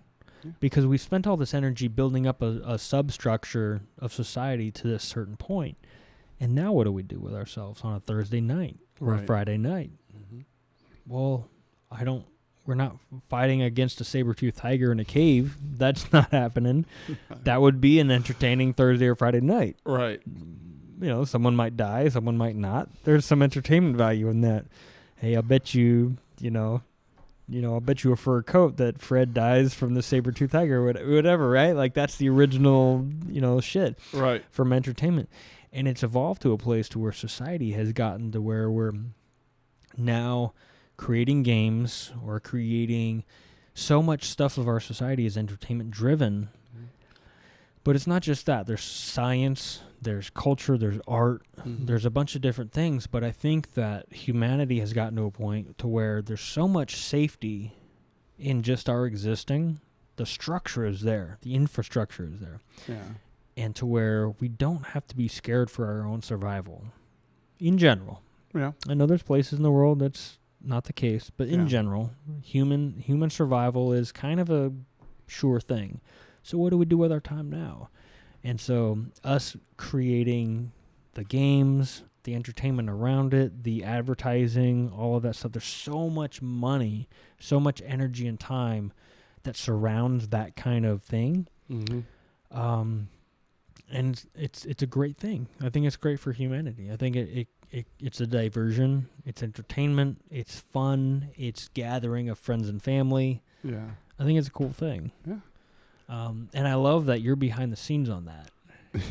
You're kind of like, all right, because I don't know if have you thought about this? Like, I love to zoom out and look at the full picture. And have you ever thought about it? Like, you said earlier on a Friday night, you've already mapped out what the Monday game commercials is going to look like. So if you realize it, Bob and Sally on Monday are sitting at home watching their TV, and they're going to watch that Sonic commercial or the Lexus commercial or whatever, and you've done that. Yeah. Have you thought about that? I've thought about that a lot. Yeah. Like, that's just cool. Even when I've watched it, I'm like, damn, that's really cool. I actually did that. Like, wow, the commercials are going good because, like sometimes I think about like even placing commercials, like just because you never think about this. Like, I never place a liquor commercial before a car because you don't want to drink and then drive. So I just put it. That's what we do. Because think about it. Hey, I don't put a Coors or Miller Lite or even like a Bacardi or Brown Forman spot in front of a car. Really? I'd rather put the car before the drinking. Is this a company policy or this is your thing? I mean, it was us thing. Like we do it. We try not to do that. Like it was just like when I first started, I did that on my own. Like that's weird. Why would I tell people to drink and then drive? Like no, let me just put that. And I changed it, but then it was like that makes sense. So we just like let's just try to keep it that way. Wow. So it is because you think about like That's okay, so thoughtful. Well, yeah, just something like that. I was gonna like, even when I do that, like sometimes I'll put like an insurance before the car. Cause I'm like, you need the insurance before you can get a car because they're gonna check to see if you have insurance before you go off the lot. It's just little things you think about like that. So it's mind games because when you think about how they say commercials can influence people or advertising because you got to be skinny and do this for women's image. Like screw that, not everybody looks that way. That's just the way it is. It's just mind perception, and you don't want to influence that way. Like, hey, let's go get a beer and then I'll go drive after I've been drinking. And I don't want someone to be like, oh crap, that's the way I thought about it. So just. It's really thoughtful, man, especially because it's not necessarily company policy. It's just something you guys thought about. You're like, yeah, it's probably weird to put that there. Yeah. Like a weight loss commercial, and then you put like a fast food commercial after it. I even feel guilty putting like a liquor spot after like a hospital spot, like Baylor Scott. I'm like, God, man, like, oh, healthy issues. I'm like, yeah, let's go drink. Like, oh, my bad. This feels bad. I just try to think about those things because you never know. Southwestern, we're here when you need us. Drink all day on the beach with Bacardi. Like, well, those two probably shouldn't be together. That's a weird thing. It is, but it's just something I thought about. It was just great. So yeah, I just don't do that. It's just great. That was good. Yeah, well, I love that it's something you're not even being told to do. There's no corporate, guidance coming down from that. You're just thinking like it's probably a weird thing. If I was myself sitting on the couch, what kind of message am I sending with these commercials and stuff? And yeah, it's funny when you see two oddly placed commercials next to each other. You're like, what was the guy thinking? And that is a weird programming choice. Right. Yeah, it is. Yeah. One of my favorite commercials of all time is it's not Rosetta Stone. It's some other language company, like learn how to speak German or English or something like that. And it starts with this like German like naval officer telling his new guy like, Schnell, Mac Schnell, blah, blah, blah, whatever. There's a bunch of German words. I don't know German. And he's saying all this stuff in German. And like, this is the radio. This is what the blah, blah, blah. This is how you talk to the people. All right, you're done. And then he leaves. He fucks off somewhere. And then you have the young kid that's just sitting there. And he gets this like Mayday call. And they're like, hello, SOS, Mayday, Mayday, is someone there? And the guy's like, it's in English. But the guy's German. And he's like, hello, this is the German Coast Guard. And he's like, we're sinking, help us, we're sinking, we need help. And he goes, hello, what are you sinking about? And then they go, hey, learn language, learn how to speak another language. Oh, I feel sorry for those guys that called in for the SOS. Yeah. Like, oh, you fucking idiot, we're sinking in a boat. Like, we're not thinking about anything. Good marketing, though. Yeah, it's a great commercial. Yeah. I love commercials like that. Yeah, they're thoughtful ones that were like, oh, yeah, we should have probably thought that better. Yeah. It learn that. Highlights the language differences. Right. Highlights exactly the ultimate, like, worst case scenario why you would need to understand the language. Yeah. Because you're about to die. You're about to sink. Yeah. In the ocean. Sorry. Gone. Sorry. Yeah, exactly. Oh, man, that's great. Well, that's cool, man. I think it's really cool that you had this journey. Like, your dad was a professional athlete. You got into sports kind of in another way. Mm-hmm. Like, you played sports, you and your brother did, and you got into like the technical broadcasting angle of stuff. And all through the whole thing, it's like you're this like upbeat, positive dude, maintaining the philosophy. Yeah, it's fun. It's cool stuff. It is. Yeah. What are you doing when you're not doing the stuff? Because I imagine this is like a kind of a 40-hour-a-week job. Oh yeah. What's the hobby stuff? What are you doing when you're not there? I mean, playing sports, of course. We're on a softball team right now, so that's a good thing. Okay. We play every Friday. Yeah. So, and then I know we want to start another basketball team at Bally Sports, like another employee basketball team that we did before cool. COVID hit. And would you play against other broadcast teams or something? No, I wish we did. That would have been freaking amazing. But no, playing it's like against ESPN. I know, right? Like, we're gonna whoop y'all's butts. Yeah, yeah. Play when we see our highlights. No, it's just at the field house in Grapevine. Just those regular people that come and play there. So that's about it. I actually need to get that started again. Other hobbies, I like to DJ. So. Yeah, you told me about this. So you've DJ'd like a bunch. Like, what are you doing? Yeah, I'm on equipment and everything. So I DJ. Yeah, I've DJ'd tons of weddings. I've done parties. I did a quinceañera. That was kind of cool. That was kind of cool. I was kind of like, I ain't got no. I'm not trying to be mean or anything, but I don't have any Mexican music, so I'm like, you got to give me some hints. So they gave me a whole bunch of stuff. I'm like, okay, I downloaded it and got all the stuff I needed to get and played it, and it was awesome. Like, they rocked out, so it was great. Are you scratching records? Like, what is DJ? Well, I know that's so obnoxious. I'm so sorry. I don't know. What does DJing look like in 2022? Like, I don't have to me, it just feels like a guy that hits play on the thing. But what's DJing look like? No, I mean, it's digital now. I mean, everything you can have on your laptop, and you just mix it with the mixer. You know, you get your board, and you can fade in things in and out. You can reverse or reverb, and all the stuff you want to do is just right there on your computer, or you have a little what do you call it? Like a launch pad? No, I'm going blank on the term. Whatever, soundboard or whatever you have on there. But mine's just that way. Everything's on a little USB, and then I have the program that I use for it, just called Mix. Okay. And I can get all the songs on there, and I just drag up there, and there's 4 little things, and I can just fade it in, fade it out, get all the stuff, scratch it if I need to do all that stuff on there. It's easy now. Yeah. You see me. You want to keep on top because you got to know when the song's about to end. You don't want to be like having pauses. So you got to keep on like, okay, there it is. And it counts down. And you know, you can fade this one in and get everything back. It's just it's easy now. It's very, very easy. Really? Everybody makes it look hard, but it's easy. Yeah, well, you if you go to like we've been to EDM shows and stuff, and you look at the DJ and it looks like he's doing a whole bunch. It looks like he's having a seizure up there. Like he's just having these like moving around a bunch and everything. I'm like, you're just hitting play on a set that you pre-recorded, man. Like that's how I think about it. Well, those guys, they have like a whole array of just mixers and everything, so they probably are doing a lot. Like, but they know they probably done it at home and practiced it, where they know I gotta get this song, I get this on, and sometimes it even looks like me because I'm like, oh crap, I gotta get this song on. What song is actually gonna complement this next one? Because you don't want to go like a really to another. It's just very slow, and you're like, wow, I was an upbeat crowd. Now they're all leaving the floor because it's like super slow. Like you want to kind of bring it down gradually into that, and then you bring it back up. Yeah. So that's what I do. So like even when I start off for weddings, I start off with stuff that's like maybe the 70s and 80s because you got the older crowd that are going to leave early.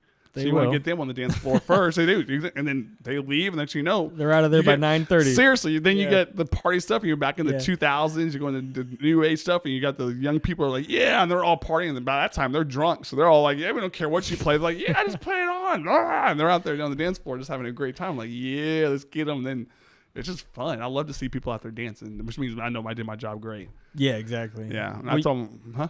Oh, go ahead. Sorry. Now let's say I'll quit DJing whenever I stop getting the butterflies. But that's cool. Yeah.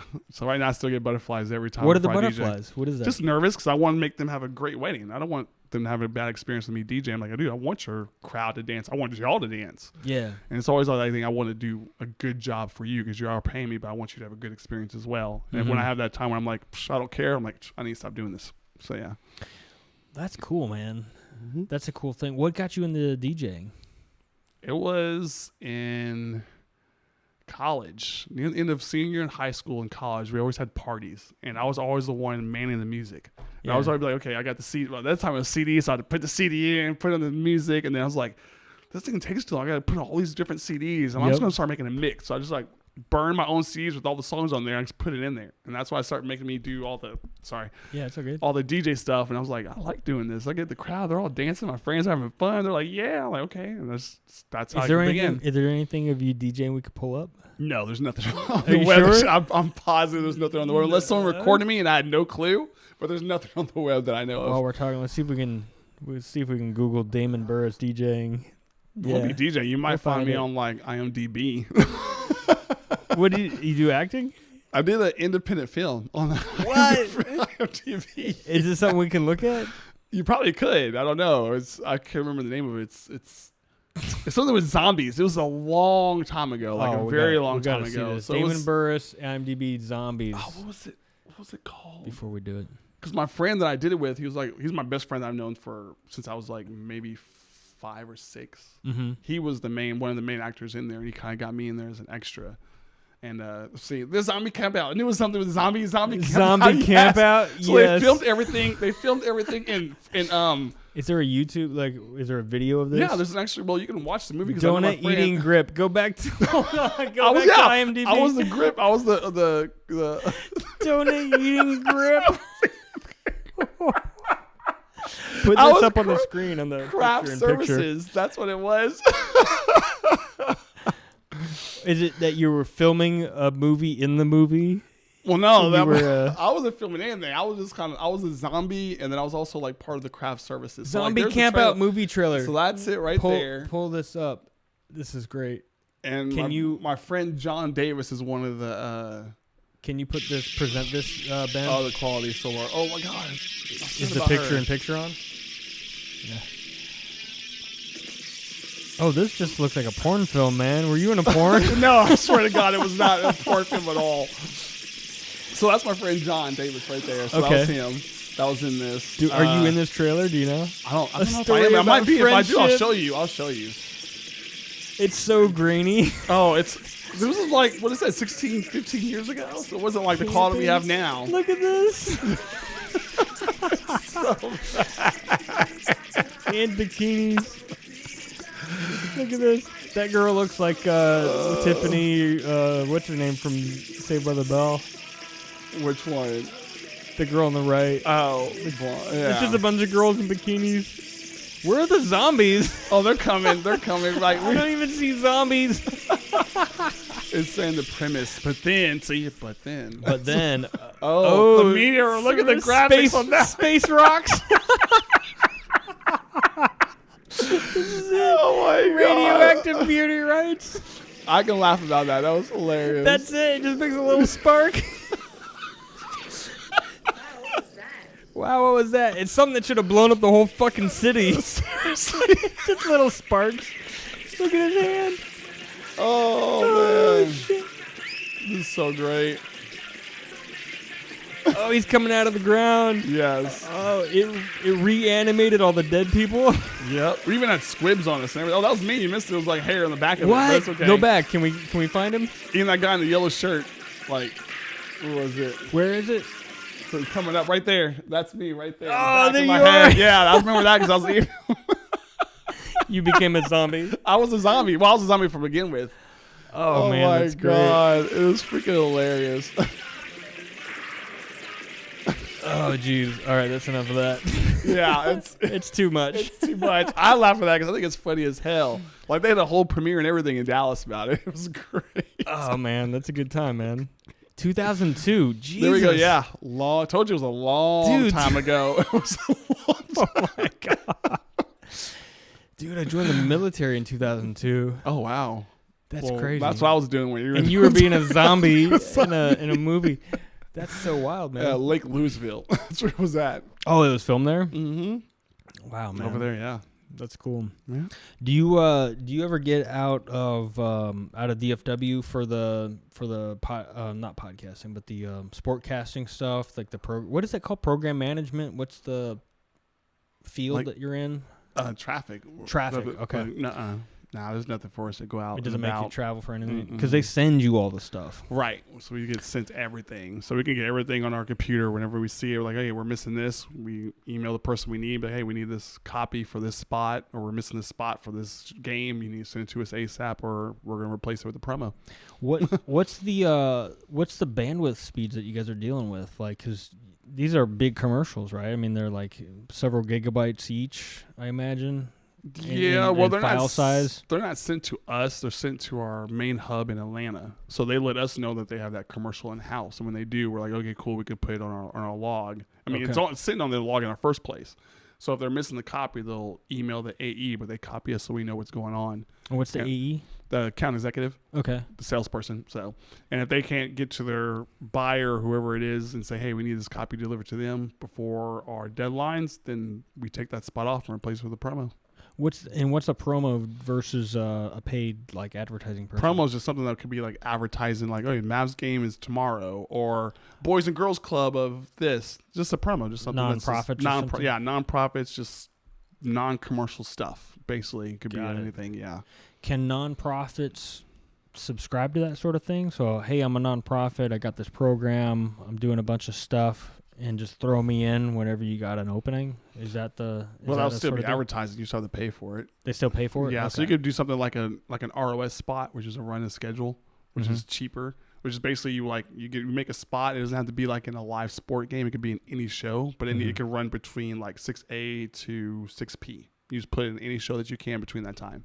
Oh wow! So that's why it's called ROS. So run and schedule. So yeah. Wow, so it could run anytime. Like everybody's driving home, but it's running, and no one's necessarily sitting there watching it. Right. So we could place that at 6 a.m. show at 6:15 in the morning and be like, your spot ran. It's still there. It may cost you $20, but it's there. It ran. Oh, really? Yeah. Spots will run $20? Well, I mean, if you let's say they have a That's contract. Cheap. Well, if you have a contract and you're like, okay, I want to do 100,000, but I want this many spots per week, and then they got to break it down per week to 100,000, so it comes out to maybe $20 because you may be running maybe 30 or 40 spots a week. Yeah. So yeah. Are there guidelines on what can and can't be run? Like, can I just be like, hey man, here's my ball sack, and they just no, because we have stuff on there for was it male enhancement? They can only run usually after midnight. Oh really? So yeah.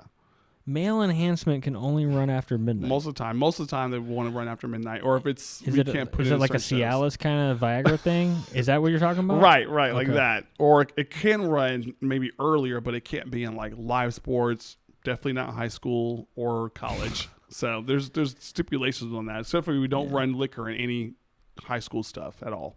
Right. Or college. Beer you can run in college. You can run beer ads in college. But not liquor. But not liquor, right. Because that matters. I guess they don't want those college students getting liquored up faster. Dude, they can handle beer for a little bit, but liquor, Dude, I'm a sophomore in college. I'm drinking liquor, whether you advertise that to me or not. Right. That doesn't matter. That's dumb.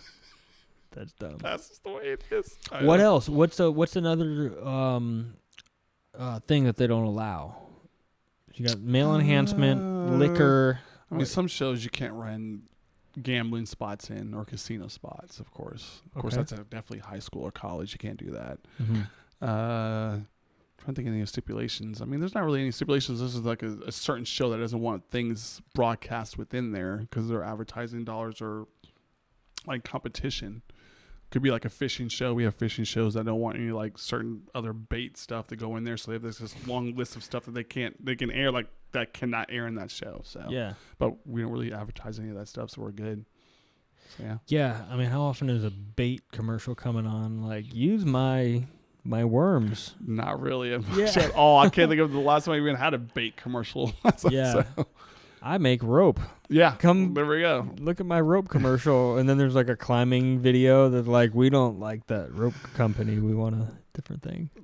Yeah. I mean, I can't think of anything else besides just you may like have an advertiser that bought out something like Jack in the Box usually buys out high school. So you can't run any other fast food in there. You're kidding. Jack in the Box. Yeah.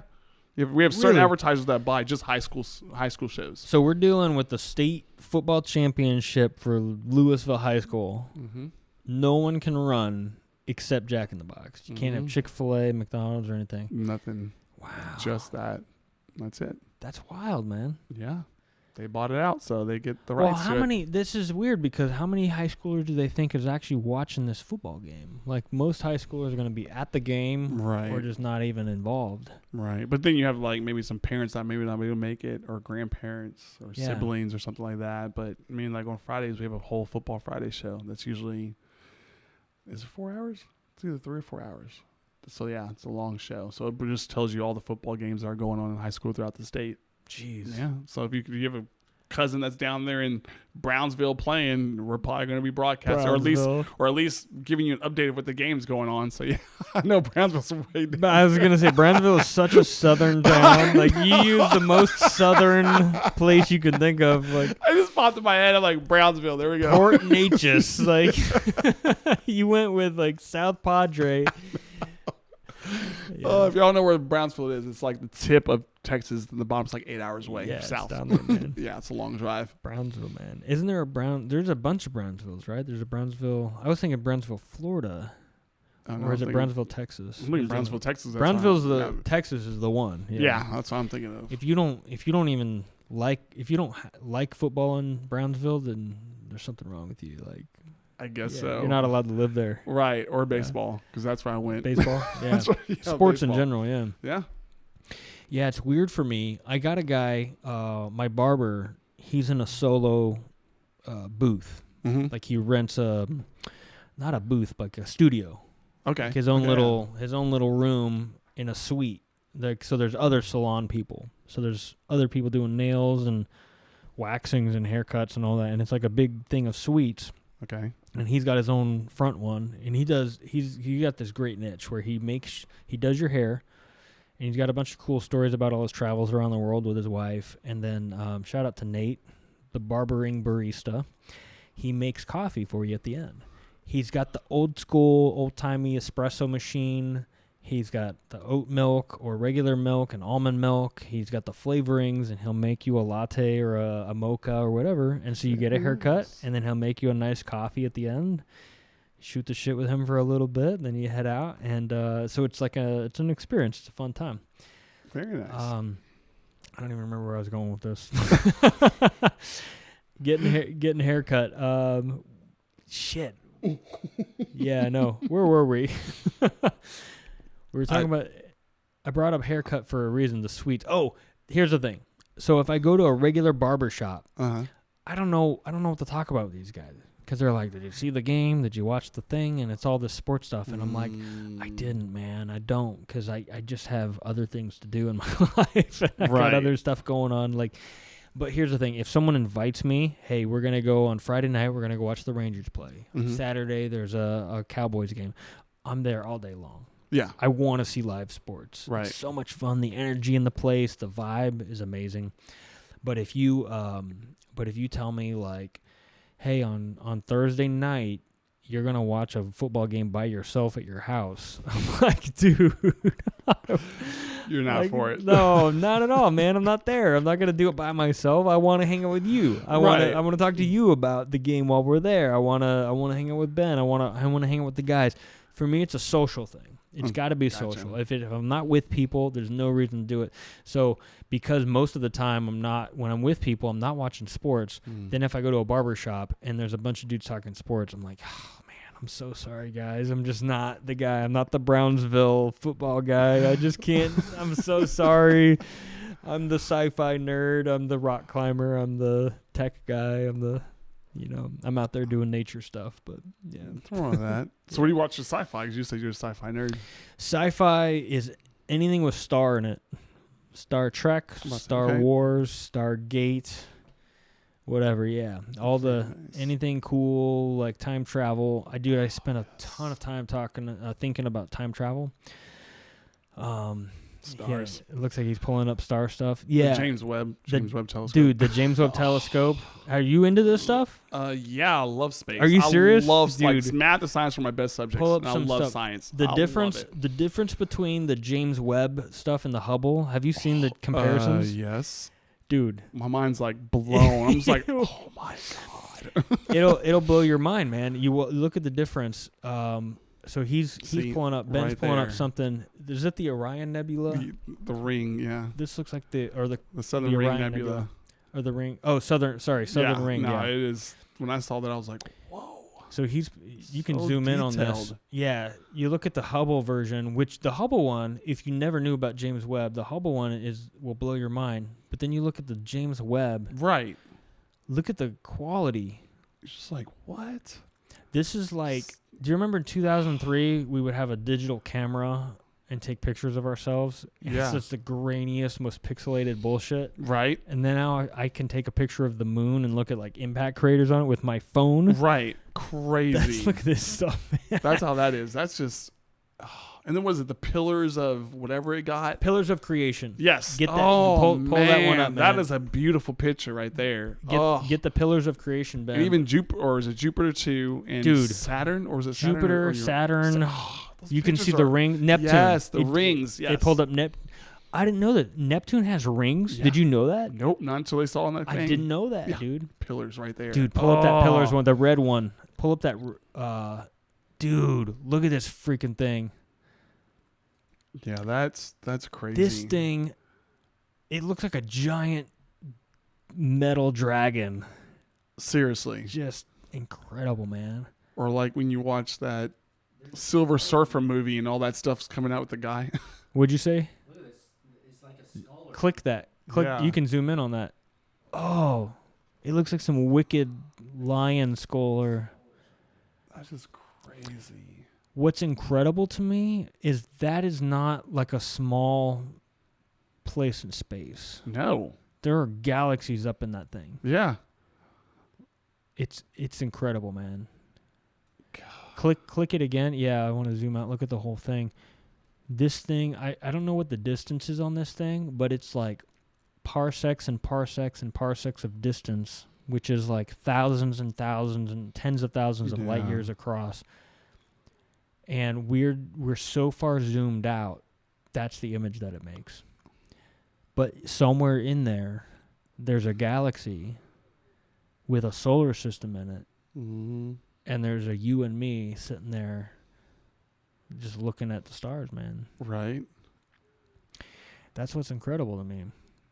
And, so I love that stuff. So for me, sci-fi, that's what sci-fi is to me, man. It's the art of the possible. Right. It's like some of this stuff is possible, and let's imagine what that would look like. Oh, and that's sci-fi. Yeah. Because we're looking at it. Yeah. We're looking at it. Would love to be on that, just in a ship, just looking at that, just like that's amazing. Yeah. I just want to see Jupiter. Like, I don't know why I'm fascinated with Jupiter. Like, I want to see that planet just up and close and just be like, wow. Ben, do the JWST Jupiter. This one is recent too. Oh, there it is. Look at this thing. That's just and that's the rings that you see. That's it. See? That's it. Yep. It has these infrared images. Can we zoom? Is there a click on that? Oh, there we go. Look at that thing. God. Now, how impressed would that be to be in a space shuttle? You're not that close, but you're close to it where you're just like this giant of a planet. You know, it's all gases and everything. That's infrared, man. Crazy. What's amazing is this technology has been adapted from like military applications. So like in the military, like I've done operations where like I'm looking for, targets of opportunity, right? And there's like, and you can see little white fragments and pieces of people like hidden behind a thing and stuff, and then they take that and they put that on a satellite, and they're like, well, let's zoom in and look at that on Jupiter, right? Look at that on like galaxies and stuff like that. But it's like a way more expensive, multi-billion-dollar sensor.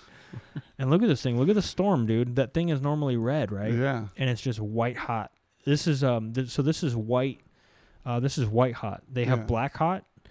So there's different infrared. You have black hot, white hot, and there's like a couple others. I forget the names of them. You have the Predator vision. Right. You know, that's Predator. That's infrared. But they have the different ones. But that one is white hot. And so anything that's hot is white. And it just makes Jupiter look incredible. You can see the poles on Neptune and the moon and all this stuff. Are you into sci-fi at all? Oh, yes. Yeah? Oh, we grew up in sci-fi. That's where our mom got us into first, watching Alien and Aliens when we were like 6 years old. Yeah? 6 years old? When we were young watching Aliens, like, this is the greatest movie. We weren't even scared. We were like, this is so awesome. So, yeah, I love sci-fi with a passion. Love it, love it, love it. All that stuff, just like the unknown. You never know. Yeah. Any nightmares? 60 years old watching Aliens? That's pretty intense. The only thing that really scared us was our older brother played a trick on us once where it was like we went upstairs and we were watching Freddy Krueger, so he got a glove and put what do you call it, butter knives through there. And so he went upstairs. Butter knife. So when you go upstairs when you went upstairs, the thing, like when you first get to the top of the stairs is the hallway, and then at the very end of the hallway is the bathroom. So as the lights were off, and then we're like, okay, we're scared, and we cut on the lights, and you just see this glove come out and go around the corner like this. And we're like, oh! We went running back downstairs. We're like, Jamal! We found out it was here. Like, really? No, we were scared shitless. I was like, okay, that was good. That was really good. Dude, my mom was married to a guy, and I was in high school, and so he had a son about my age. Actually, coincidentally, I went to elementary school with this kid, so I knew him from when I was like 9 or 10 or something. Yeah. And so they ended up getting married, and so shout out to Bo. What's up, Bo? And cool guy. And they came over to the house. His friend was there. And I was taking a nap in the middle of Saturday afternoon or something. I was taking a nap in bed. Yeah. And they come over, and his friend had a clown mask, like one of the most hideous clown masks ever. Yeah. And he goes, the friend comes upstairs by himself. I don't know this guy. He comes upstairs wearing the mask, and he shakes me, and I'm looking and I'm waking, and he looks and he goes, "What's wrong, Paul?" And I go, ah! I scream because all I saw was like a bloody clown mask, and he starts laughing and leaves, and I start laughing, but and I hear them talking downstairs, and Bo goes, "What do you say?" And he goes, "All he said was ah!" What is scream when you get woken up by a person like that? You're like, whoa, you get startled, something like that. Oh my God, remind you of It or something. Yeah, exactly. Well, It back then was the shit, man. Right? Have you seen the new trailer? What new one? There's a new trailer of It coming out where it's number 2. No, number 3. This is the prequel. It shows how he became It. Well, I just saw that the other day. I was like, oh my God, it looks so good. I cannot wait to see it. Okay, I could do that one. I could do that. You can't do the first one? No, I can't. Why, you scared of clouds because of that guy? I shut it off. I can't do it. I can't. Ben's shaking his head shaking no. his head too. He's like my daughter, my oldest one. She can't do clowns, but she I watched the it. first half hour of this new It. Yeah. The new It, and bro, he is so good. This guy, I forget the actor's name. He can do the face without the makeup. Do you know that? Yeah. Did he tell you the story behind it? No. He said he used to do that all the time as a kid. I think he said it was to scare his brother or something like that, but that's how he got that face, how he could do it. And I was like, that's crazy. Dude, the face is incredible. It's tremendous. It's the best scary face. He can do the face without the makeup, and then they add the makeup, and you're like, holy fuck, dude, this guy will haunt my dreams for the rest of he'll haunt my grandchildren's dreams. Like, look, this is it. Look at this guy's face. There it is. Yes. He Bill can do Skarsgård. the face. That's right. Right there. Look at he's doing the face without the makeup. No, they've got one where he's really cranking it up. Can you hit the images link? They got one. There's one. That one's pretty good. I mean, there's one where he really cranks it on in like one of the interviews or something. Oh man, they don't even need CGI on this guy. No. He's just got the facial structure, like the cheek density. That one? That's it. Oh, that's the one. Man, he does pull that one up. So good. Maximize that. What's his name again? Bill. Dude. Bill Skarsgård. Look at the lip, the bottom lip, man. But imagine that face. Look at you across like we're eating dinner or something. And be like, Fuck whoa, no. I'm out. Check. Hey, yeah, look at his face. You know what he's saying? He's like, hey, you know what I was thinking later, honey? We could go back and I could do some things with you later. Oh my God.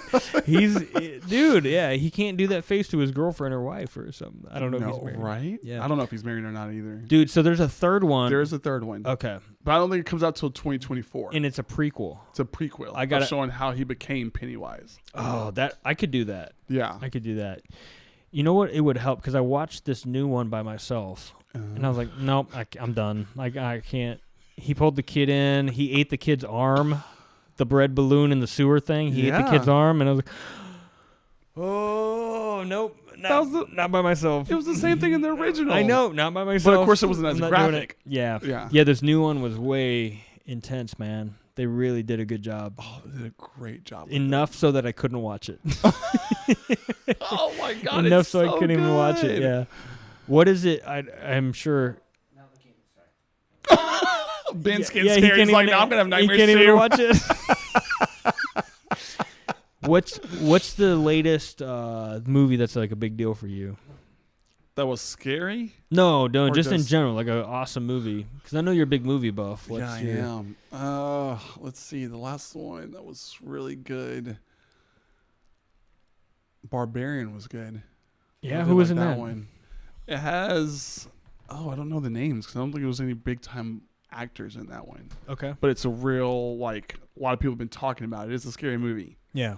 But I'm not going to say anything because it's too easy. It's a horror movie? Yeah, it's a horror movie. It's too easy to give the storyline away. Are you you're a big horror movie fan? Oh, easily. Yeah? Horror, scary, yes, all that stuff. And I got my older daughter into it because she loves horror movies. Like her favorite series is The Conjuring. She loves the Conjuring series. She loves it. Your daughter is 19? Yeah, the 19-year-old. Yeah, she loves watching scary movies. You know what's weird? My daughter's 13. She loves scary stuff. And I'm like, where did you get this from? Like, your mom and I don't really subscribe to this sort of thing. But she's really into scary stuff. She wants to be scared. She wants to watch all this weird stuff. And I'm like, you're only 13. I can't do that with you. Like, I can't. You're my little sweet little baby girl. I don't want to do that. So how old was your daughter when she got into horror stuff?